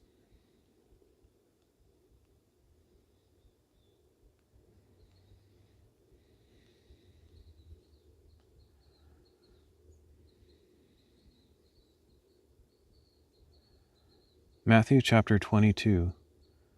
Once again, Jesus spoke to them in parables. The kingdom of heaven is like a king who prepared a wedding banquet for his son. He sent his servants to call those he had invited to the banquet, but they refused to come. Again he sent other servants and said, Tell those who have been invited that I have prepared my dinner. My oxen and fattened cattle have been killed, and everything is ready. Come to the wedding banquet. But they paid no attention and went away, one to his field, another to his business. The rest seized his servants, mistreated them, and killed them. The king was enraged, and he sent his troops to destroy those murderers and burn their city. Then he said to his servants, The wedding banquet is ready, but those I invited were not worthy. Go therefore to the crossroads and invite to the banquet as many as you can find. So the servants went out into the streets and gathered everyone they could find, both evil and good, and the wedding hall was filled with guests. But when the king came in to see the guests, he spotted a man who was not dressed in. Friend, he asked, how did you get in here without wedding clothes? But the man was speechless. Then the king told the servants, Tie him hand and foot and throw him into the outer darkness, where there will be weeping and gnashing of teeth. For many are called, but few are chosen." Then the Pharisees went out and conspired to trap Jesus in his words. They sent their disciples to him along with the Herodians. "Teacher," they said, "we know that you are honest and that you teach the way of God in accordance with the truth. You seek favor from no one, because you pay no attention to external appearance. So tell us what you think. Is it lawful to pay taxes to Caesar or not?" But Jesus knew their evil intent and said, "You hypocrites, why are you testing me? Show me the coin used for the tax." And they brought him a denarius. "Whose image is this?" he asked, "and whose inscription?" "Caesar's," they answered. So Jesus told them, "Give to Caesar what is Caesar's, and to God what is God's." And when they heard this, they were amazed. So they left him and went away. That same day, the Sadducees, who say there is no resurrection, came to Jesus and questioned him. "Teacher," they said, "Moses declared that if a man dies without having children, his brother is to marry the widow and raise up offspring for him. Now there were 7 brothers among us. The first one married and died without having children, so he left his wife to his brother. The same thing happened to the second and third brothers, down to the 7th. And last of all, the woman died. In the resurrection, then, whose wife will she be of the 7? For all of them were married to her." Jesus answered, "You are mistaken, because you do not know the Scriptures or the power of God. In the resurrection, people will neither marry nor be given in marriage. Instead, they will be like the angels in heaven. But concerning the resurrection of the dead, have you not read what God said to you? I am the God of Abraham, the God of Isaac, and the God of Jacob. He is not the God of the dead, but of the living." When the crowds heard this, they were astonished at his teaching. And when the Pharisees heard that Jesus had silenced the Sadducees, they themselves gathered together. One of them, an expert in the law, tested him with a question. "Teacher, which commandment is the greatest in the law?" Jesus declared, "Love the Lord your God with all your heart, and with all your soul, and with all your mind. This is the first and greatest commandment. And the second is like it. Love your neighbor as yourself. All the law and the prophets hang on these 2 commandments." While the Pharisees were assembled, Jesus questioned them. "What do you think about the Christ? Whose son is he?" "David's," they answered. Jesus said to them, "How then does David in the Spirit call him Lord? For he says, 'The Lord said to my Lord, sit at my right hand until I put your enemies under your feet.' So if David calls him Lord, how can he be David's son?" No one was able to answer a word, and from that day on, no one dared to question him any further.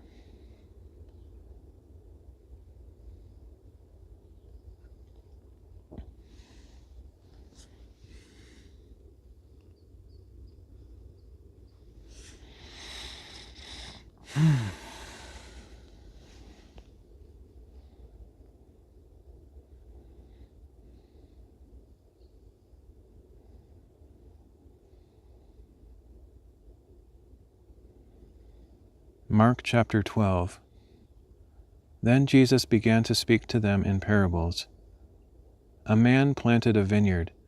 He put a wall around it, dug a wine vat, and built a watchtower.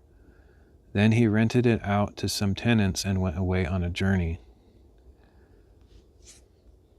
At harvest time, he sent a servant to the tenants to collect his share of the fruit of the vineyard.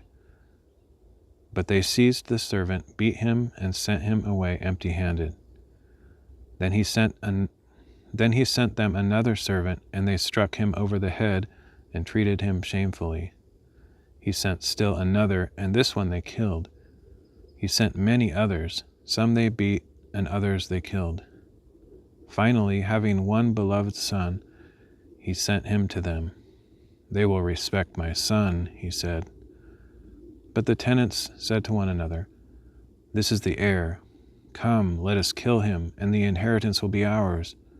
So they seized the son, killed him, and threw him out of the vineyard. What then will the owner of the vineyard do? He will come and kill those tenants and will give the vineyard to others. Have you never read this scripture?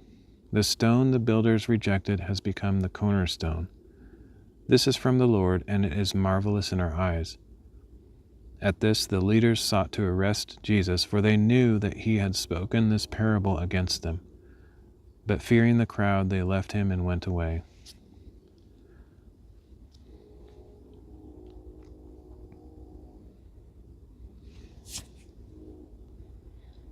Later, they sent some of the Pharisees and Herodians to catch Jesus in his words. "Teacher," they said, "we know that you are honest and seek favor from no one.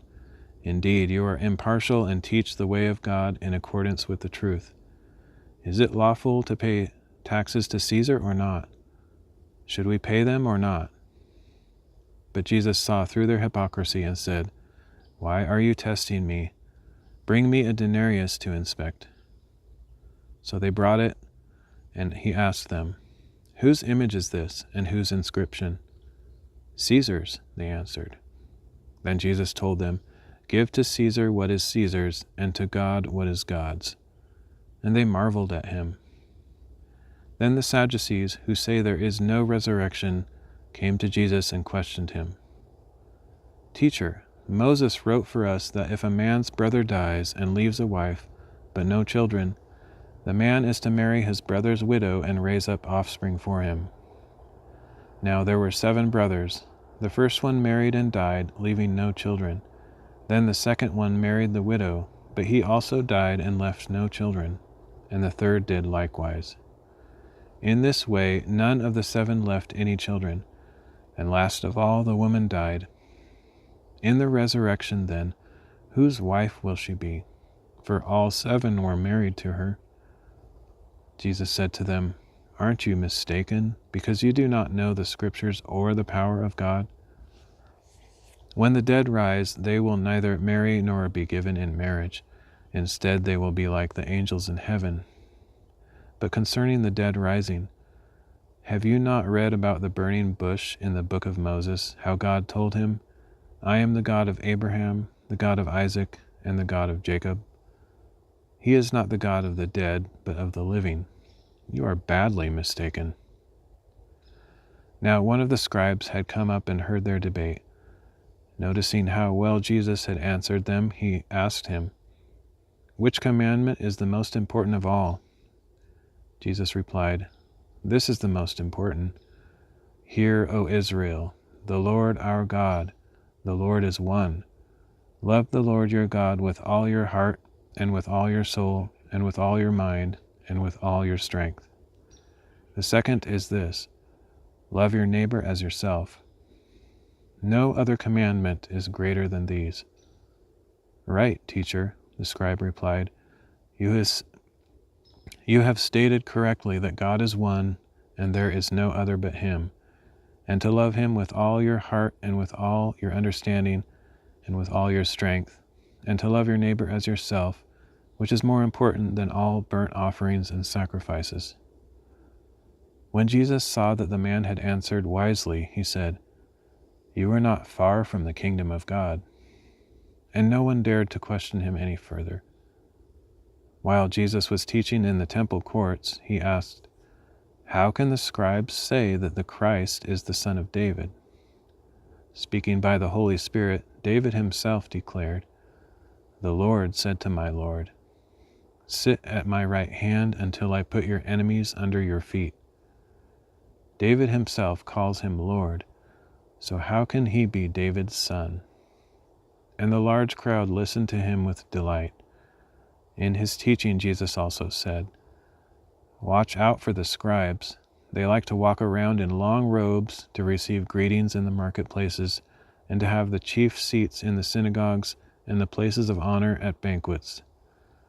They defraud widows of their houses, and for a show make lengthy prayers. These men will receive greater condemnation." As Jesus was sitting opposite the treasury, He watched the crowd putting money into it, and many rich people put in large amounts. Then one poor widow came and put in 2 small copper coins, which amounted to a small fraction of a denarius. Jesus called his disciples to him and said, "Truly I tell you, this poor widow has put more than all the others into the treasury, for they all contributed out of their surplus, but she, out of her poverty, has put in all she had." But she, out of her poverty, has put in all she had to live on.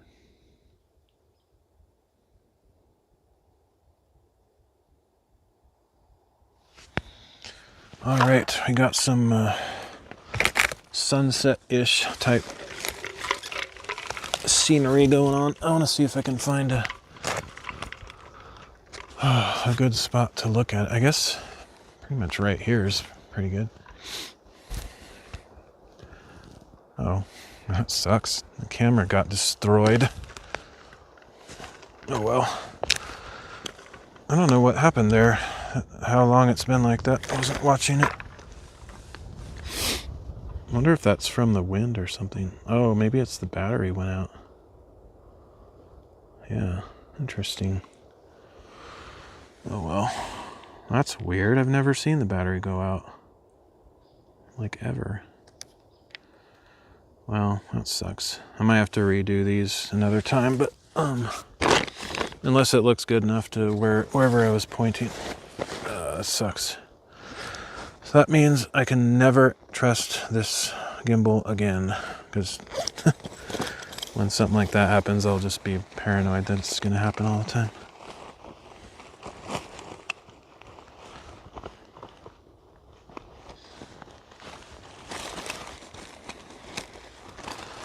That's so weird. I don't know why it would have been low on batteries. I mean, I did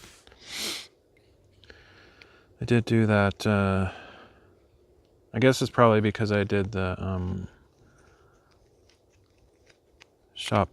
working on the shop stream earlier. And that still seems weird, because I had it plugged in that whole time. I wasn't like running it off the battery. So I don't know. That's super annoying. I hate when that happens, because there's no explanation, which means I can't ever trust it anymore.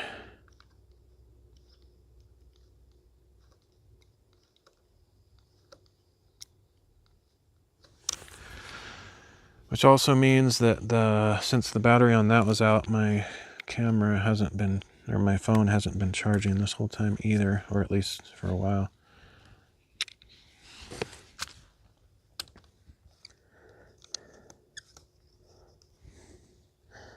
Well, since I didn't get any footage of this spot yet, because it wasn't facing the right direction, I may as well just do this again.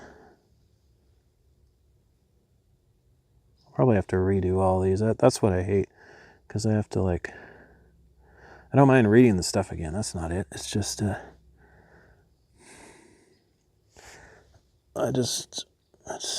whatever. It is what it is. I'll just deal with it.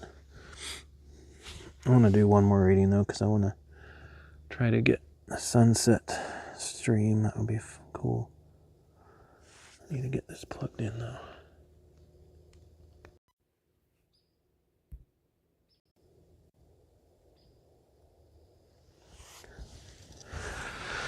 I kind of feel like, I don't know, but I doubt that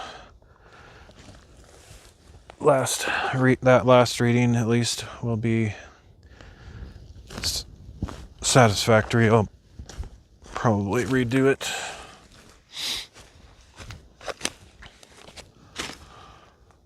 Looks pretty nice.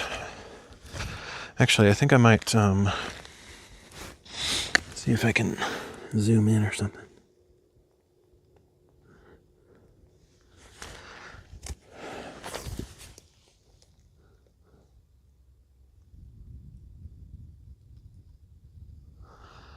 Okay, I'll stand over there somewhere.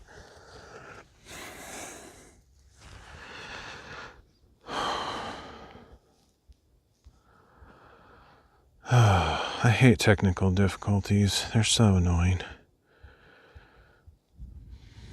That's okay. We need to read that. We need to read that last reading again. There's a reason. There's always a reason.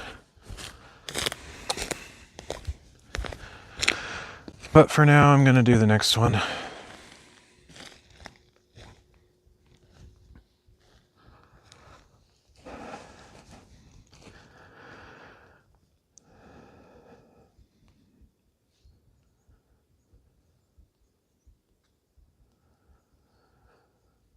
Ooh, this is a long reading. Might not finish. I keep forgetting to mark these reading spots. So bad with memory, it's ridiculous. I cannot remember to do that ever.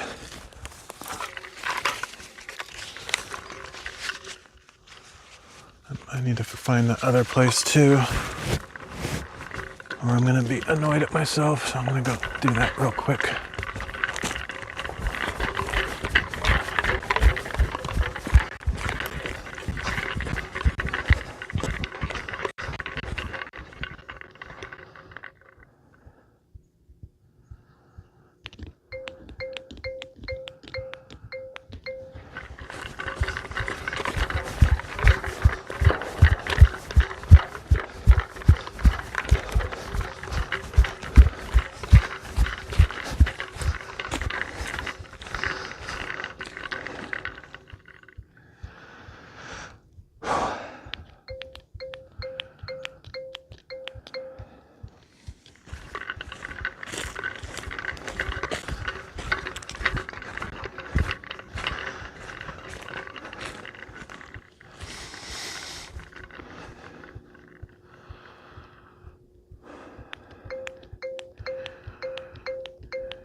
Okay.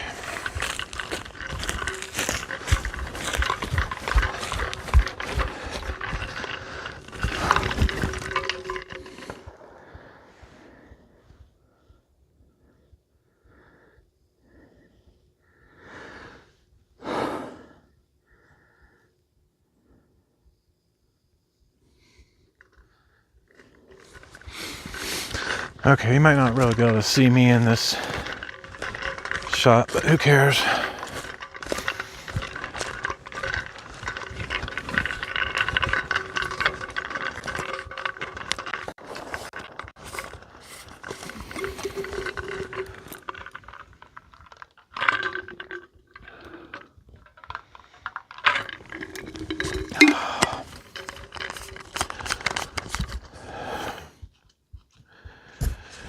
Okay. Gonna read Numbers 28 to 30 and Matthew 23. Wish my phone could get better exposure on these sunsets. It always looks super disappointing. Let's go crazy with it. Let's go completely nuts. Let's oops.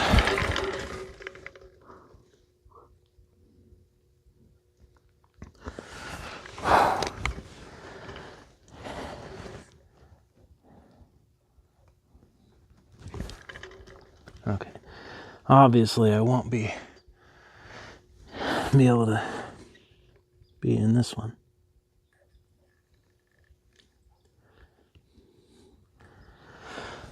So since I can't stand in the picture at all, I may as well just stand over here. Be a rare scenario where I'm not trying to get in the picture. Whew.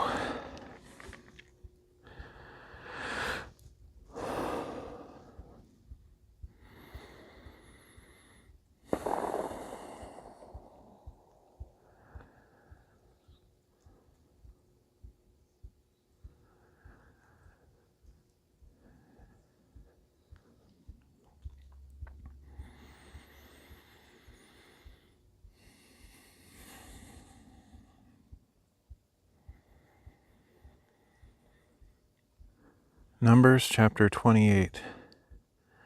Then the Lord said to Moses, "Command the Israelites and say to them, see that you present to me..." Wait a minute. Okay, let's start over.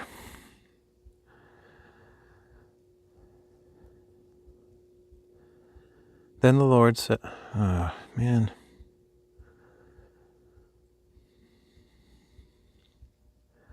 Numbers chapter 28. Then the Lord said to Moses, Command the Israelites and say to them, See that you present to me at its appointed time the food for my offerings by fire as a pleasing aroma to me, and tell them that this is the offering made by fire you are to present to the Lord as a regular burnt offering each day. 2 unblemished year-old male lambs. Offer 1 lamb in the morning and the other at twilight, along with 1/10 of an ephah of fine flour as a grain offering, mixed with 1/4 hin of oil from pressed olives. This is a regular burnt offering established at Mount Sinai as a pleasing aroma, an offering made by fire to the Lord. The drink offering accompanying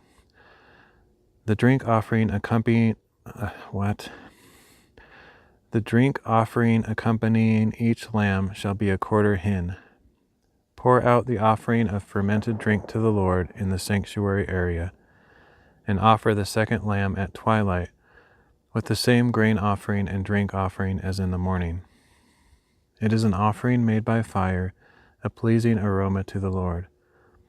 On the Sabbath day, present 2 unblemished year-old male lambs, accompanied by a grain offering of 2/10 of an ephah of fine flour mixed with oil, as well as a drink offering. This is the burnt offering for every Sabbath, in addition to the regular burnt offering and its drink offering. At the beginning of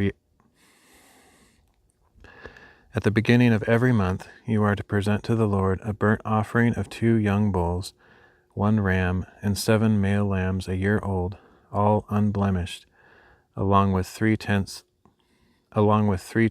of an ephah of fine flour mixed with oil as a grain offering with each bull, 2/10 of an ephah of fine flour mixed with oil as a grain offering with the ram, and 1/10 of an ephah of fine flour mixed with oil as a grain offering with each lamb. This is a burnt offering, a pleasing aroma, an offering made by fire to the Lord. Their drink offerings shall be 1/2 hin of wine with each bull, 1/3 of a hin with the ram, and 1/4 hin with each lamb. This is the monthly burnt offering to be made at each new moon throughout the year. In addition to the regular burnt offering with its drink offering, one male goat is to be presented to the Lord as a sin offering.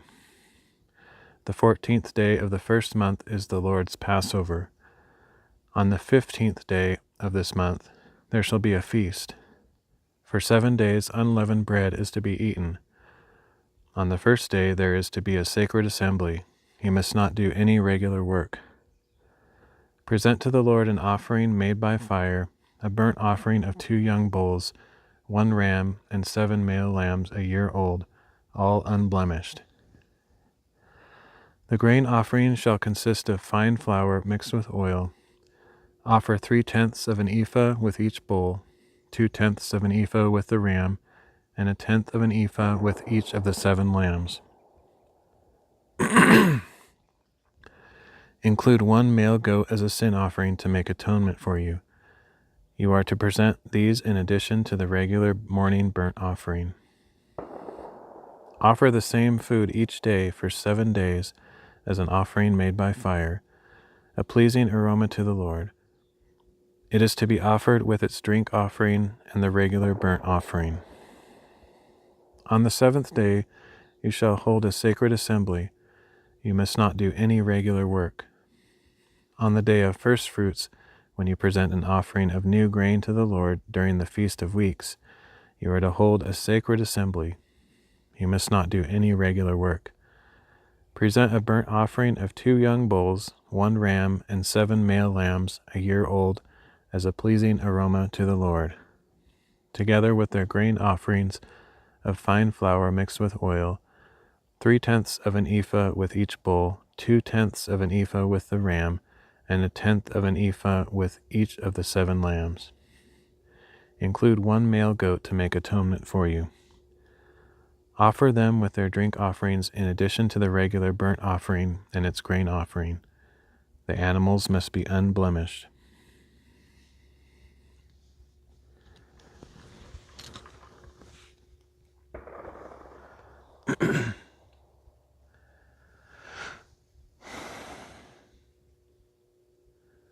Numbers chapter 29.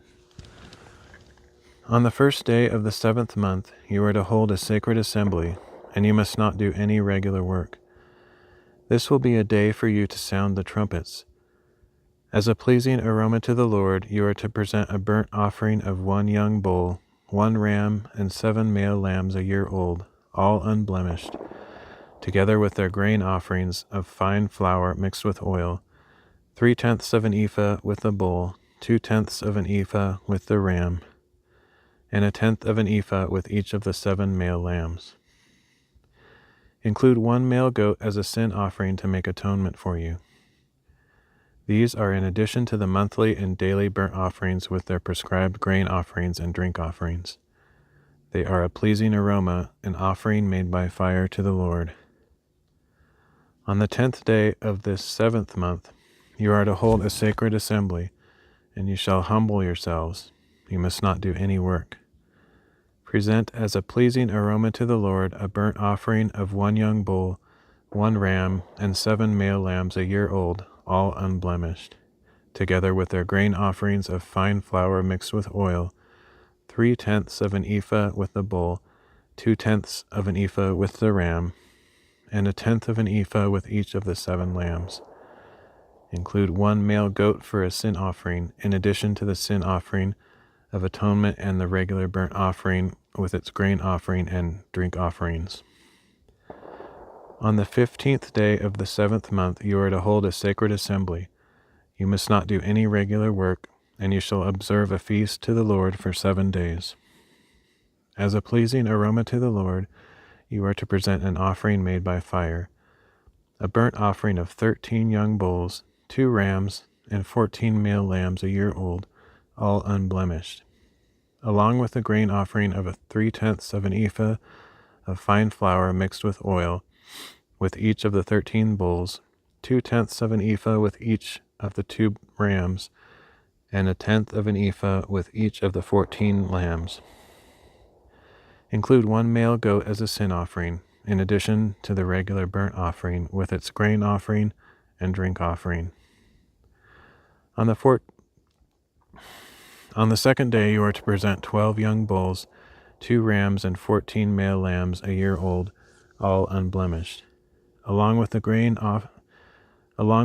and drink offerings for the bulls, rams, and lambs, according to the number prescribed. Include 1 male goat as a sin offering, in addition to the regular burnt offering with its grain offering and drink offering. On the 3rd day you are to present 11 bulls, 2 rams, and 14 male lambs a year old, all unblemished, along with the grain and drink offerings for the bulls, rams, and lambs, according to the number prescribed. Include 1 male goat as a sin offering, in addition to the regular burnt offering with its grain offering and drink offering. On the 4th day you are to present 10 bulls, 2 rams, and 14 male lambs a year old, all unblemished, along with the grain and drink offerings for the bulls, rams, and lambs, according to the number prescribed. Include 1 male goat as a sin offering, in addition to the regular burnt offering with its grain offering and drink offering. On the 5th day you are to present 9 bulls, 2 rams, and 14 male lambs a year old, all unblemished, along with the grain and drink offerings for the bulls, rams, and lambs, according to the number prescribed. Include 1 male goat as a sin offering, in addition to the regular burnt offering with its grain offering and drink offering. On the 6th day you are to present 8 bulls, 2 rams, and 14 male lambs a year old, all unblemished, along with the grain and drink offerings for the bulls, rams, and lambs, according to the number prescribed. Include 1 male goat as a sin offering, in addition to the regular burnt offering with its grain offering and drink offering. On the 7th day you are to present 7 bulls, 2 rams, and 14 male lambs a year old, all unblemished, along with the grain and drink offerings for the bulls, rams, and lambs, according to the number prescribed. Include 1 male goat as a sin offering, in addition to the regular burnt offering with its grain offering and drink offering. On the 8th day you are to hold a solemn assembly. You must not do any regular work. As a pleasing aroma to the Lord, you are to present an offering made by fire, a burnt offering of 1 bull, 1 ram, and 7 male lambs a year old, all unblemished, along with the grain and drink offerings for the bulls, rams, and lambs, according to the number prescribed. Include 1 male goat as a sin offering, in addition to the regular burnt offering with its grain offering and drink offering. You are to present these offerings to the Lord at your appointed times, in addition to your vow and free will offerings, whether burnt offerings, grain offerings, drink offerings, or peace offerings. So Moses spoke all this to the Israelites, just as the Lord had commanded him.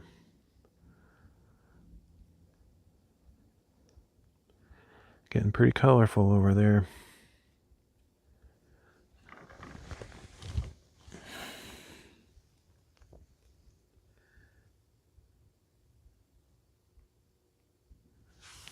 Switch it up.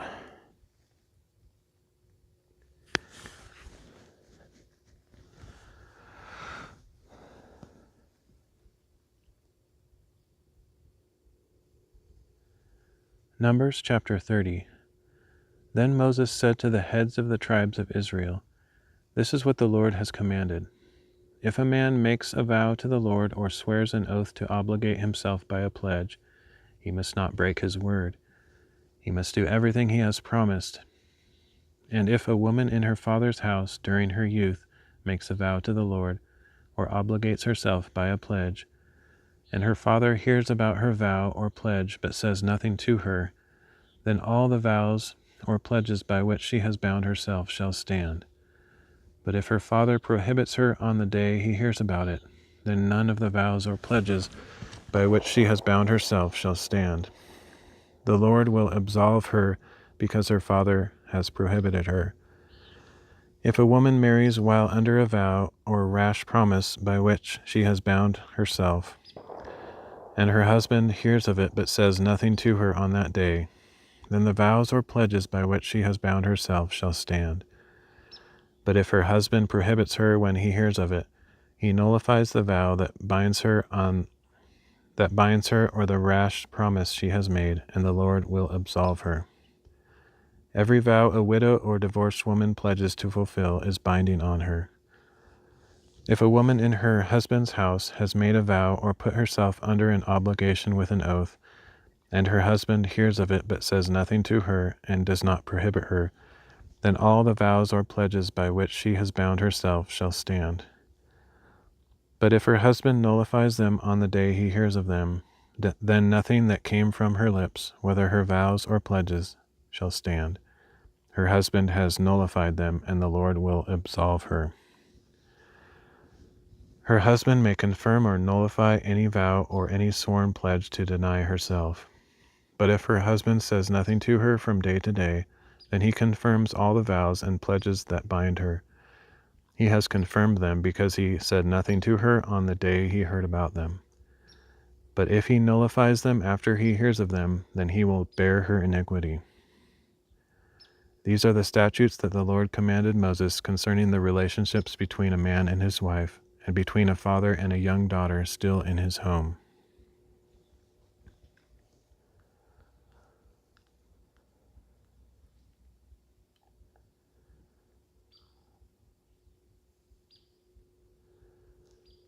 Matthew chapter 23.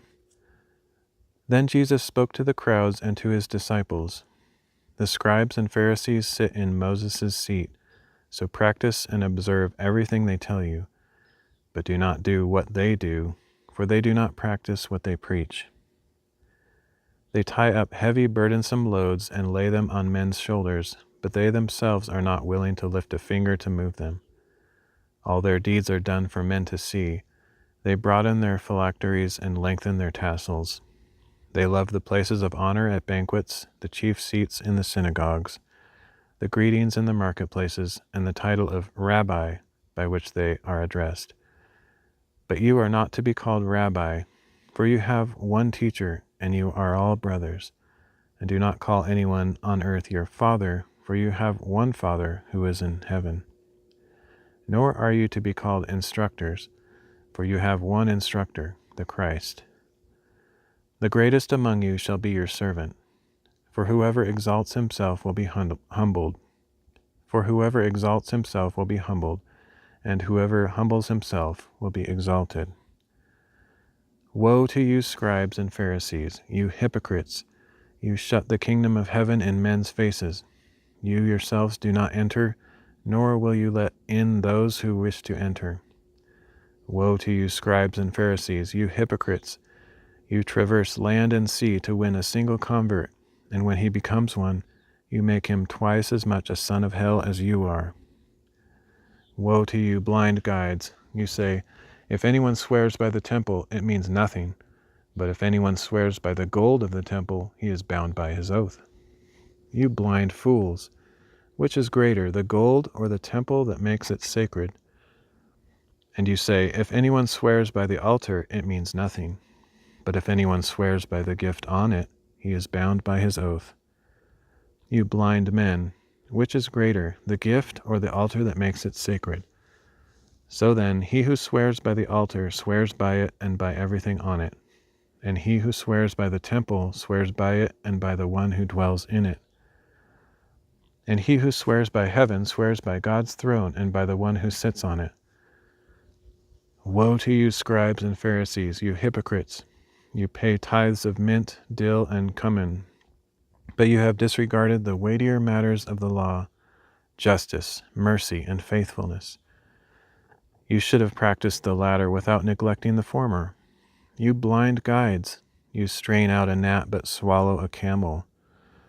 Woe to you, scribes and Pharisees, you hypocrites!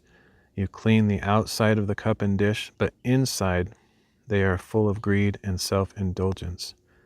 Blind Pharisee, first clean the inside of the cup and dish, so that the outside may become clean as well. Woe to you, scribes and Pharisees, you hypocrites! You are like whitewashed tombs, which look beautiful on the outside, but on the inside are full of dead men's bones and every kind of impurity. In the same way, on the outside you appear to be righteous, but on the inside you are full of hypocrisy and wickedness. Woe to you, scribes and Pharisees, you hypocrites! You build tombs for the prophets and decorate the monuments of the righteous. And you say, if we had lived in the days of our fathers, we would not have been partners with them in shedding the blood of the prophets. So you testify against yourselves that you are the sons of those who murdered the prophets. Fill up, then, the measure of the sin of your fathers, you snakes! You brood of vipers, how will you escape the sentence of hell? Because of this I am sending you prophets and wise men and teachers. Some of them you will kill and crucify, and others you will flog in your synagogues and persecute in town after town. And so upon you will come all the righteous blood shed on earth, from the blood of righteous Abel to the blood of Zechariah son of Berechiah, whom you murdered between the temple and the altar. Truly I tell you, all these things will come upon this generation. O Jerusalem, Jerusalem, who kills the prophets and stones those sent to her. How often I have longed to gather your children together as a hen gathers her chicks under her wings, but you were unwilling. Look, your house is left to you desolate. For I tell you that you will not see me again until you say, Blessed is he who comes in the name of the Lord.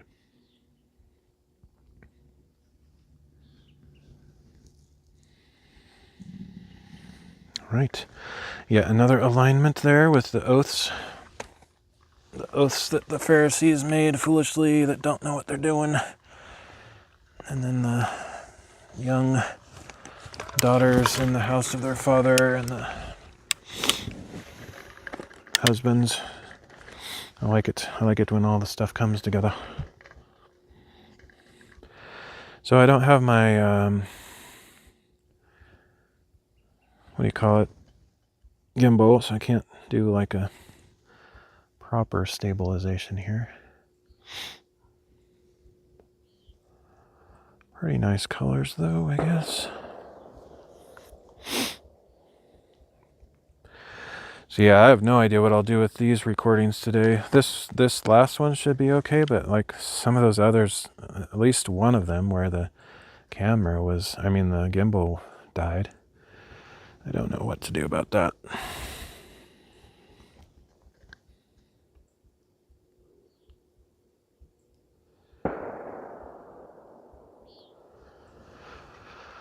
I don't understand why the color is terrible, completely inaccurate when it's zoomed out, but when you zoom in, it actually gets pretty good. I mean, at least better. That's actually, that's not even quite what it looks like. It's more, that looks kind of salmon. It's actually very magenta. It's extremely pink. There's not really any orange in it. But whatever. Can't remember if I can control the light white balance on this thing. Probably.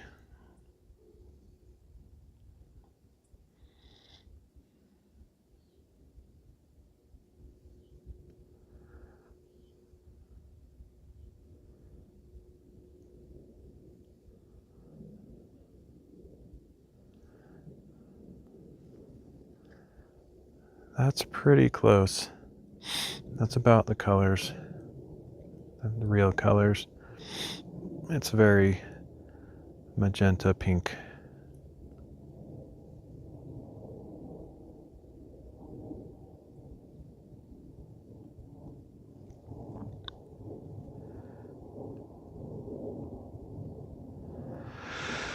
Oh, cameras, why do they have to be so inaccurate all the time? Well, I'll probably get going. No sense in staying out here all night.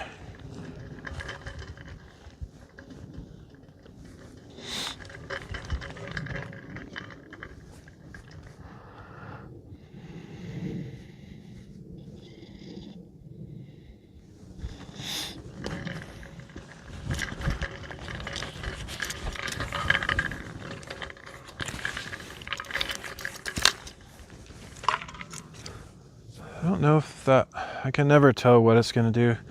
Like if that color is going to spread to the darker clouds above and all throughout the sky. I think the time for that is past. That'll just probably start fading now. But I'm not the best predictor of sunset stuff.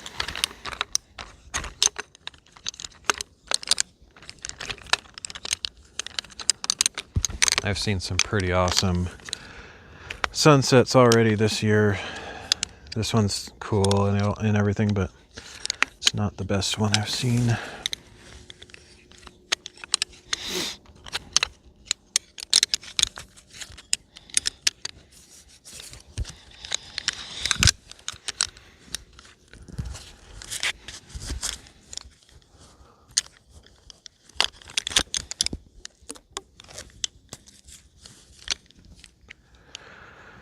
Oh, it's so weird. This is bizarre feeling because I stayed up all night, so I feel like I've had like a bunch of meals today, but it's because I've been up for like 2 days straight.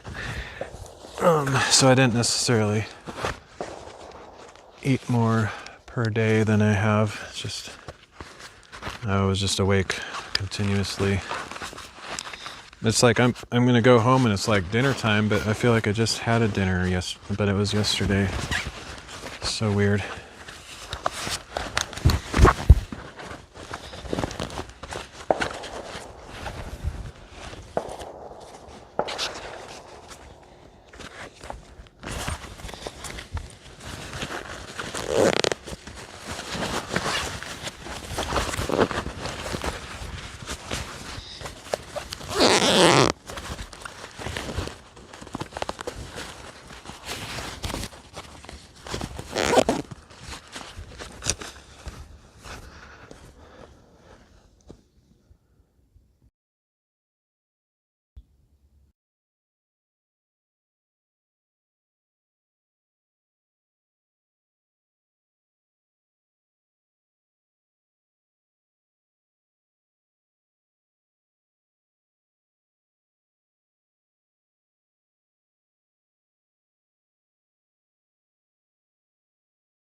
It's crazy how many times I have like technical difficulties. It's annoying. Like today was how many times in one stream did I have technical difficulties? Oh boy. Fun stuff.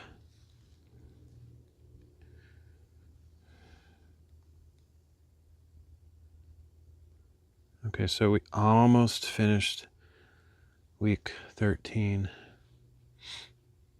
Wonder how much that reading that is. Somewhat tempted to finish it, but it'll get kind of dark. Oh wow, they're super long chapters, so I don't think I will.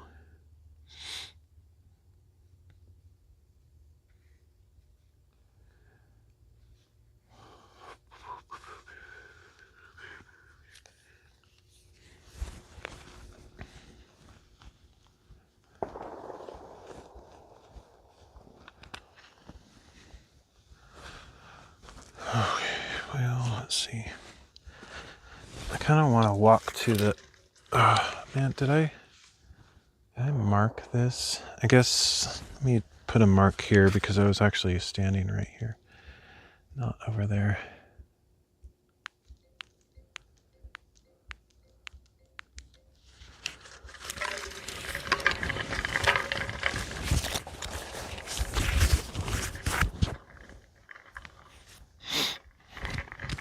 I kind of want to walk to the top of this mountain hill thing because it's always fun to actually hike to the top of something, and it's just right over here.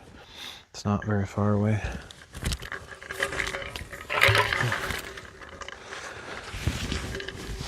I'm sure there's other angles I could get to if I had longer, if it wasn't dark already.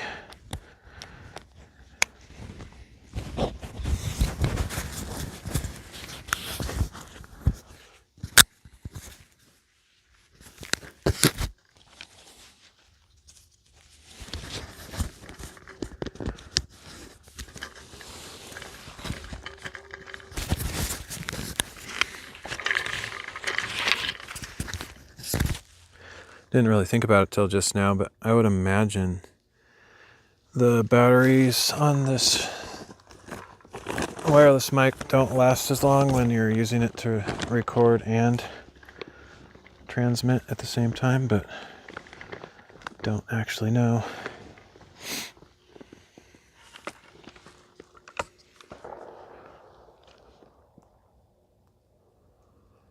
What? It's nonsense.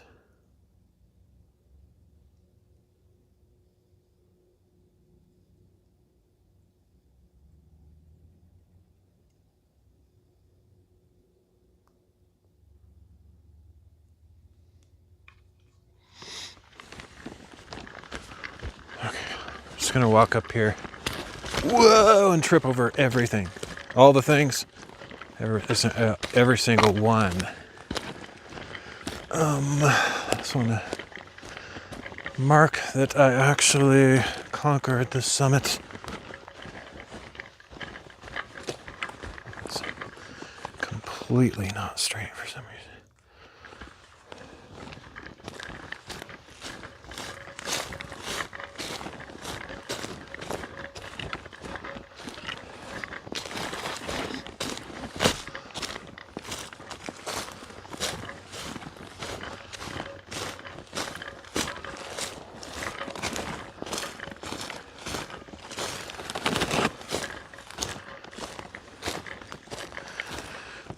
I don't know, in some ways it's getting more colorful over there, but not like more clouds getting lit up. It's just, I don't know, it's not really changing that much, but it is colorful, I guess.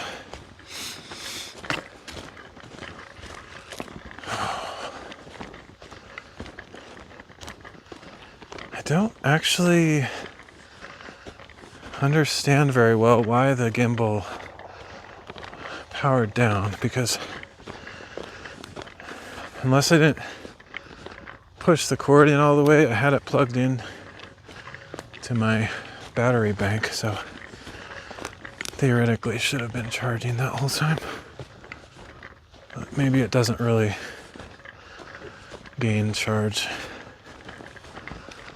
when I'm using it for streaming. That's weird.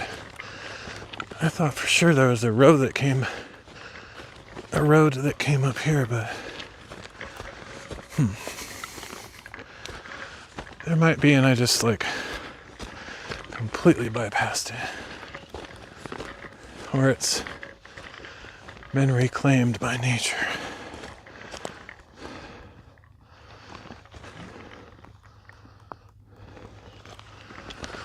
Whew.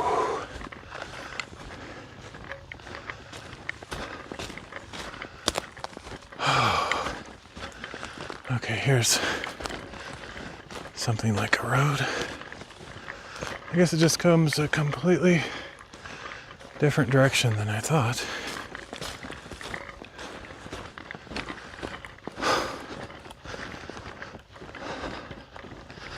I'm so out of shape, it's pathetic. Easily the worst shape ever been.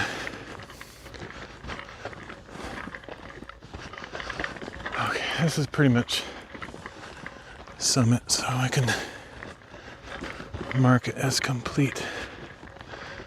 I would have, if I had more time, I was going to come over here and do a reading over here because there's a cool view of another hill over there.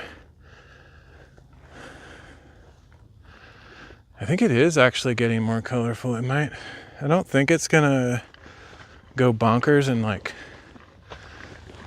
light up all those clouds on the top, but it is getting. I mean, it hasn't diminished yet.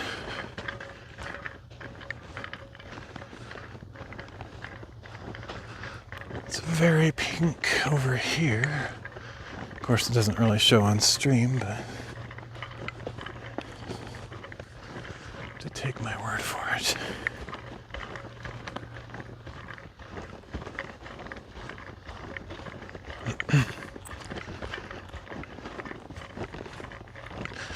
What I should do is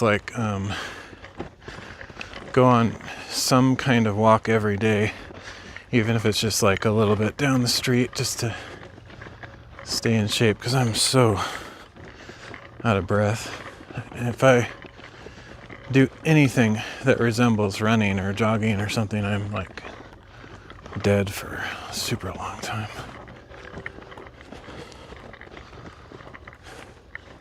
Yeah, it's for some reason, yeah, it is. I think it is getting more bright and colorful over here, but it's kind of blocked by the trees now.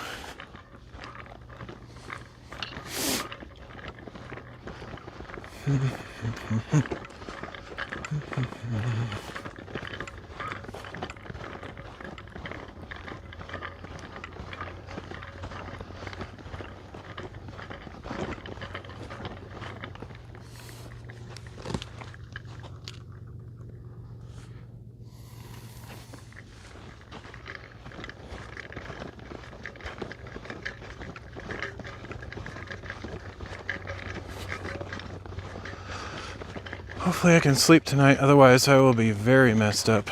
If I stay up all night twice in a row. It's not the first thing. I mean, it's not the first time I've ever done that, but hopefully I can go to sleep. Whoa. This tripod is insanely heavy. Carrying it with one hand.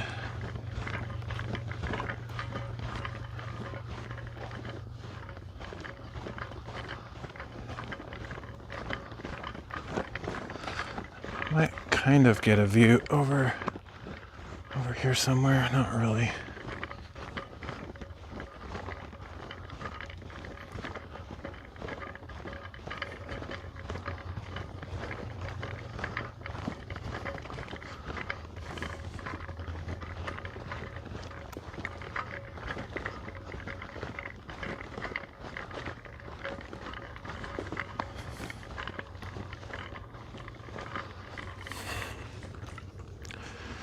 That's probably as good as it's gonna get.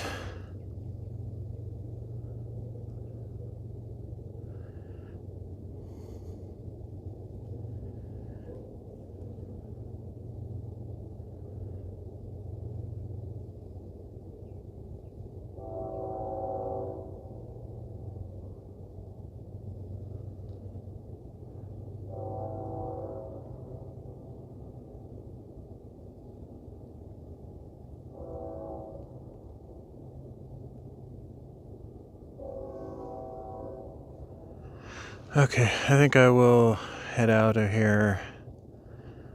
That was nice. I'm just glad it got out. As usual, I'm annoyed when tech difficulties happen, but whatever. Doesn't matter.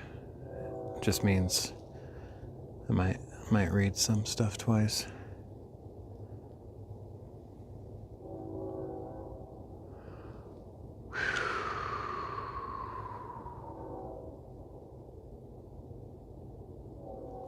Oh, I guess I haven't really thought about that, but I could try just for fun.